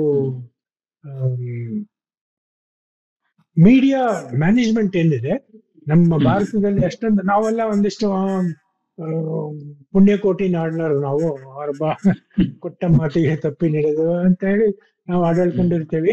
ಬಟ್ ಹಿಂದ್ಗಡೆಯಿಂದ ಏನೇನೆಲ್ಲ ಕರಾಮತ್ ನಡೀತಿರುತ್ತೆ ಅನ್ನೋದಕ್ಕೆ ನಾವು ರಿಯಾಕ್ಟ್ ಮಾಡಬೇಕು. So we have to do this. ಮೊನ್ನೆ ಈ ಎಲ್ಲಾ ಪಾರ್ಟಿ ಅಂದ್ರೆ Tejasvi Surya was part of Shashi Tharoor. So he was part of that. So it is all party. Everybody got a chance to say good things about India, what we did, why we did. ಯಾಕೆ ಮಾಡ್ಬೇಕ, ಏನ್ ಅನಿವಾರ್ಯತೆ ಇತ್ತು ಅನ್ನೋದನ್ನ ಹೇಳ್ಕೊಡ್ಬೇಕು. ಆವಾಗ್ಲೇ ಒಂದಿಷ್ಟು ನ್ಯೂಟ್ರಲೈಸ್ ಆಗ್ಬಿಡುತ್ತೆ. ಈ ಲಾಬಿಗಳೇನ್ ನಡೀತಾ ಇರ್ತಲ್ಲ, Washington post and New York times, ಆಮೇಲೆ ಪಾಕಿಸ್ತಾನ ಇವರಿಗೆ ದೊಡ್ಡ ಮೊತ್ತದಲ್ಲಿ ಫಂಡ್, ಅದು ಎಲ್ಲಿಂದ ಫಂಡ್ ಬರುತ್ತೆ ಇವರಿಗೆ, ಬಟ್ ಇವ್ರಿಗೆಲ್ಲ ಕೊಟ್ಟು ಚೆನ್ನಾಗಿ ತಿನ್ಸಿಟ್ಕೊಂಡ್ಬಿಟ್ಟಿದ್ದಾರೆ. We have to counter it. We have to counter it properly without paying anybody anything. So that was a very good move by government. Okay. ಇಂಥವೆಲ್ಲ ಬಹಳ ಲಾಸ್ಟ್ ಆಗಿ ನಾವು ಏನಂತ ಸರ್ ಇದು ಹೇಳಿ ಸಾರಿ ಇವೆಲ್ಲ ಬಹಳ ಸೂಕ್ಷ್ಮವಾಗಿ ಯೋಚನೆ ಮಾಡೋ ವಿಚಾರಗಳು. ನೋಡಿ, ಆಪರೇಷನ್ ಸಿಂಧೂರದ ಬಗ್ಗೆ ಬ್ರೀಫಿಂಗ್ ಮಾಡೋಕೆ 2 ಲೇಡಿ ಆಫೀಸರ್ಸ್ ಗಳನ್ನ ಕಳಿಸಿದ್ರು. ಒಬ್ಳು ಸೋಫಿಯಾ ಕುರೇಶಿ, ಇನ್ನೊಬ್ಳು ರಮಿಕಾ ಸಿಂಗ್ ಅಂತ ಹೇಳಿ. Nobody thought like that. ಹೀಗೆ we have to project our operation ಅಂತ ಹೇಳಿ. So only those who love their country, those who care for their people, only they can do it. Okay sir, ಇನ್ನೊಂದಿಷ್ಟು ಸುದ್ದಿಗಳು ಏನ್ ಬರ್ತಿದೆ, ಮತ್ತೆ ಅಟ್ಯಾಕ್ ಆಗುವಂತ chances ಇದೆ. ಈ ತರದಲ್ಲಿ ಏನಾದ್ರು ಸುದ್ದಿಗಳು ಹರಿದಾಡ್ತಿದೆ. ಈ ಒಂದು ವರ್ಷದ ಅಂತ್ಯದಲ್ಲಿ ಅಥವಾ ಈ ಮಧ್ಯೆಯಲ್ಲಿ ಆದ್ರೂ ಸಾಧ್ಯ ಇದೆ ಅಂತ ಹೇಳ್ತಿದ್ದಾರೆ. ಸೊ ಆ ತರದಲ್ಲಿ ಏನಾದ್ರು ವೈಶ್ವಿಕವಾಗಿ ಘಟನೆಗಳನ್ನ ನೋಡಿದಾಗ ನಾವು ಈಗ ಅಮೆರಿಕ ಜೊತೆ ನಮಗಿರುವಂತಹ ಈ ಸದ್ಯದ ಮಟ್ಟದ ವೈಮನಸ್ಸು ಈ ತರದೆಲ್ಲ ನೋಡಿದಾಗ ಸಾಧ್ಯತೆ ಇದೆ ಅಂತ ಅನ್ಸುತ್ತಾ ತಮಗೆ? ಸದ್ಯಕ್ಕೆ ಏನೂ ಇಲ್ಲ. ಹಾಗೆ ನಡೆಯೋದು ಒಂದಿಷ್ಟು ಮೀಡಿಯಾಗಳಲ್ಲಿ ಮತ್ತೆ ವೆಸ್ಟೆಡ್ ಇಂಟ್ರೆಸ್ಟ್ ಇದರಲ್ಲಿ ಒಂದಿಷ್ಟು ಅಟೆನ್ಷನ್ ಡೈವರ್ಟ್ ಮಾಡಕ್ಕೆ ಈ ತರ ಮಾಡ್ತಾರೆ. ಬಟ್ ಯಾವ ರೀತಿಯಲ್ಲಿ ಹೊಡೆತ ಬಿದ್ದಿದೆ ಪಾಕಿಸ್ತಾನಕ್ಕೆ ಅಂದ್ರೆ, ಅವರ ಏರ್ ಬೇಸ್ಗಳು they are still under repair. 4 ತಿಂಗಳಾಯ್ತು, they are still under repair. ಆಮೇಲೆ ಅವ್ರ ಗುಟ್ಟು ಒಳಗಿನ ಒಂದು ಹೂರ್ಣ ಏನಿತ್ತು ಎಲ್ಲ ಗೊತ್ತಾಗ್ಬಿಟ್ಟಿದೆ. ಇನ್ಮೇಲೆ ಆಮೇಲೆ ಇದೇ ಸಮಯದಲ್ಲಿ ಭಾರತದ ಒಂದು ಇಂಡಿಜಿನಸ್ ಏನ್ ಹೇಳ್ತೀವಿ ಆತ್ಮನಿರ್ಭರತೆ, ಅದರಲ್ಲಿ ಬಹಳ ದೊಡ್ಡ ಮಟ್ಟದ ಪ್ರೋತ್ಸಾಹ ಸಿಗ್ತಾ ಇದೆ. ಮೊದ್ಲೆಲ್ಲ ಗೋಗರಿತಾ ಇದ್ದು ಫಂಡ್ಸ್, ಲ್ಯಾಕ್ ಆಫ್ ಫಂಡ್ಸ್ ಅಂತ ಹೇಳಿ. ಈಗ ಒಂದ್ಸರಿ ಏನಿದೆ, ಒಂಥರ ಇದೊಂದು ಆಪರೇಷನ್ ಅನಿವಾರ್ಯವಾಗಿ ಆಗ್ಲೇಬೇಕಾಗಿತ್ತು. ಹಾಗೆ ನೋಡ್ಕೊಂಡು ಹೌದೌದು, ಅವಕಾಶ is in big demand, BrahMos is in big demand. Except to Pakistan, we are selling it to everybody. Okay sir. ಈಗ ಕೊನೆಯದಾಗಿ ಏನಂತಂದ್ರೆ, ಈ ಇಂಥ ಯುದ್ಧಗಳಾದಾಗ ನಮ್ಮಂತ ಸಾಮಾನ್ಯ ನಾಗರಿಕರಿಗಂತೂ ಹೋಗಿ ಹೋರಾಟ ಮಾಡ್ಲಿಕ್ಕೆ ಆಗಲ್ಲ. ಸಾಮಾನ್ಯ ನಾಗರಿಕರ ಜವಾಬ್ದಾರಿ ಏನಿರುತ್ತೆ ದೇಶದ ಕುರಿತಾಗಿ ಅಂತ? ಸಾಮಾನ್ಯ ನಾಗರಿಕರು ಏನ್ ಮಾಡಬಹುದು ಈ ಇಂಥ ಯುದ್ಧಗಳಾದಾಗ ಆಗಿರ್ಬೋದು, ಅಥವಾ ಓವರಾಲ್ ಆಗಿ ದೇಶದ ಒಂದು ಇದು ಬಂದಾಗ, ಮಾತುಗಳು ಬಂದಾಗ ಅಥವಾ ಇದು ಬಂದಾಗ? ಈಗ ನೋಡಿ, ದಿವಂಗತ ಜನರಲ್ ಬಿಪಿನ್ ರಾವತ್ ಅವರು ಒಂದು ಮಾತು ಹೇಳಿದ್ರು, India has to fight 2.5 front. One front is China, other front is Pakistan. This 0.5 is there in political parties, is there in university colleges, is there in your next door. ಆಂತರಿಕ ಶತ್ರುಗಳನ್ನ ಇವ್ರನ್ನ ಹೆಂಗೆ, ಈಗ ಹೊರಗಿನ ಶತ್ರುಗಳನ್ನ ಅವ್ರನ್ನ ತಡೆ ಹಿಡಿಯೋಕೆ ಸೈನಿಕರಿದ್ದಾರೆ, ಸೈನ್ಯ ಇದೆ, ವ್ಯವಸ್ಥಿತವಾದ ಒಂದು ಅರೇಂಜ್ಮೆಂಟ್ ಎಲ್ಲ ಇರುತ್ತೆ. ಬಟ್ ಈ ಒಳಗಿನ ಇವರು ಈತ ಅಂತಲೂ ಬರಲ್ಲ, ಅವರು ಒಳಗಿನೇ ಕೊರಿತಾ ಇರ್ತಾರೆ. ದೇಶವನ್ನ ಟೊಳ್ಳು ಮಾಡಕ್ಕೆ ಬರೀ ಅವ್ರು ಕಾರಣ ಹುಡುಕ್ತಿರ್ತಾರೆ. ಓಟ್ ಚೋರಿ ಅಂತವೆಲ್ಲ ಶುರು ಮಾಡ್ಕೊಂಡು ಜನಗಳ ಒಂದು ಆಂತರಿಕ ಶಾಂತಿಯನ್ನ ಕದಡ್ತಾರೆ. ಅಂತರನ್ನ ನಾವು ಬಿಡಬಾರ್ದು, ಸುಮ್ಮನೆ ಬಿಡಬಾರ್ದು. ನಾವು ಹೋಗ್ಲಿ ಬಿಡ, ಏನೋ ಬೊಗಳ್ತಿರ್ತಾನೆ ಅಂತೇಳಿ. We have to call them out. It is you and me who have to do. ಸೈನಿಕರು ಬರಲ್ಲ ಇದಕ್ಕೆ. ಹೌದೌದು. ಹಾ ದೆನ್ ಯಾರು ಕೆಲವರು ಹೇಳ್ತಾರೆ I want to do something for the soldiers, what can I do ಅಂತ ಹೇಳಿ. Just be a good citizen worth fighting for. Okay okay okay okay sir. ಇಷ್ಟೊತ್ತು ನಾವು ಚರ್ಚೆ ಮಾಡಿದ್ವಿ. ಸರ್ದು ಒಳ್ಳೆ ಪುಸ್ತಕಗಳಿದೆ. ವೀಕ್ಷಕರಿಗೆ ಹೇಳೋದೇನಂದ್ರೆ ಅದ್ರ ಲಿಂಕ್ ಗಳು ನಾನು ಕಮೆಂಟ್ ಬಾಕ್ಸ್ ಅಲ್ಲಿ ಹಾಕಿರ್ತೇನೆ, ಈ ಡಿಸ್ಕ್ರಿಪ್ಷನ್ ಬಾಕ್ಸ್ ಅಲ್ಲಿ ಹಾಕಿರ್ತೇನೆ ಸರ್ದು. ಅದಲ್ದೇನೆ ಇನ್ ಮುಂದೆ ಒಂದು ಆಪರೇಷನ್ ಸಿಂಧೂರ್ ಬಗ್ಗೆನೇ ಸರ್ದು ಒಂದು ಇಂಗ್ಲಿಷ್ ಅಲ್ಲಿ ಪುಸ್ತಕ ಬರ್ಲಿಕ್ಕಿದೆ ಸರ್. ಅದ್ರ ಬಗ್ಗೆ ಒಂಚೂರು ಏನಾದ್ರು ಇಂಟ್ರೊಡಕ್ಷನ್ ಕೊಡ್ತೀರಾ ಆ ಪುಸ್ತಕದ ಬಗ್ಗೆ, ಯಾವಾಗ ರಿಲೀಸ್ ಏನಂತ ಹೇಳಿ? ಹಾ, ಇದು ಆಲ್ಮೋಸ್ಟ್ ಫೈನಲ್ ಸ್ಟೇಜ್ ಅಲ್ಲಿ ಇದೆ. ಅಯೋಧ್ಯ ಪ್ರಕಾಶನ್ ಅವರು ಒಪ್ಕೊಂಡಿದ್ದಾರೆ ಪ್ರಕಾಶನ್ ಮಾಡ್ತೀವಿ ಅಂತ ಹೇಳಿ. ಒಂದಿಷ್ಟು ಕವರ್ ಪೇಜ್ಗೂ ನಾನು ನನ್ನ ಫೇಸ್ಬುಕ್ ಮಿತ್ರರನ್ನ ಕೇಳ್ಕೊಂಡಿದ್ದೆ, ಯಾರಾದ್ರೂ ಮಾಡ್ಕೊಡ್ತೀರಾ ಅಂತ ಹೇಳಿ. ಒಂದ್ 3-4 ವರ್ಷನ್ ಬಂದಿದೆ ಈಗಾಗಲೇ. ಟೆಂಟೇಟಿವ್ಲಿ October 7th ಒಂದು ಯೋಧನ ಮನಂ ಕಾರ್ಯಕ್ರಮ ಅಂತ ನಡೆಯುತ್ತೆ ಬೆಂಗಳೂರಲ್ಲಿ, ಚೌಡಯ್ಯ ಮೆಮೋರಿಯಲ್ ಹಾಲ್ ಅಲ್ಲಿ. ಅದು ಮೇಧಾನಮನಂ ಯೋಧನಮನಂ ಅಂತೇಳಿ 2 ಕಾರ್ಯಕ್ರಮವನ್ನ ಈ ಮೈತ್ರಿ ಸಂದೇಶ ಪ್ರತಿಷ್ಠಾನದವರು ನಡೆಸ್ಕೊಡ್ತಾರೆ. ಪ್ರತಿ ವರ್ಷ ಈ ಒಂದು ಕಾರ್ಯಕ್ರಮ ಇರುತ್ತೆ. ಬಹಳ ಅದ್ಭುತವಾದ ಕಾರ್ಯಕ್ರಮ ಅದು.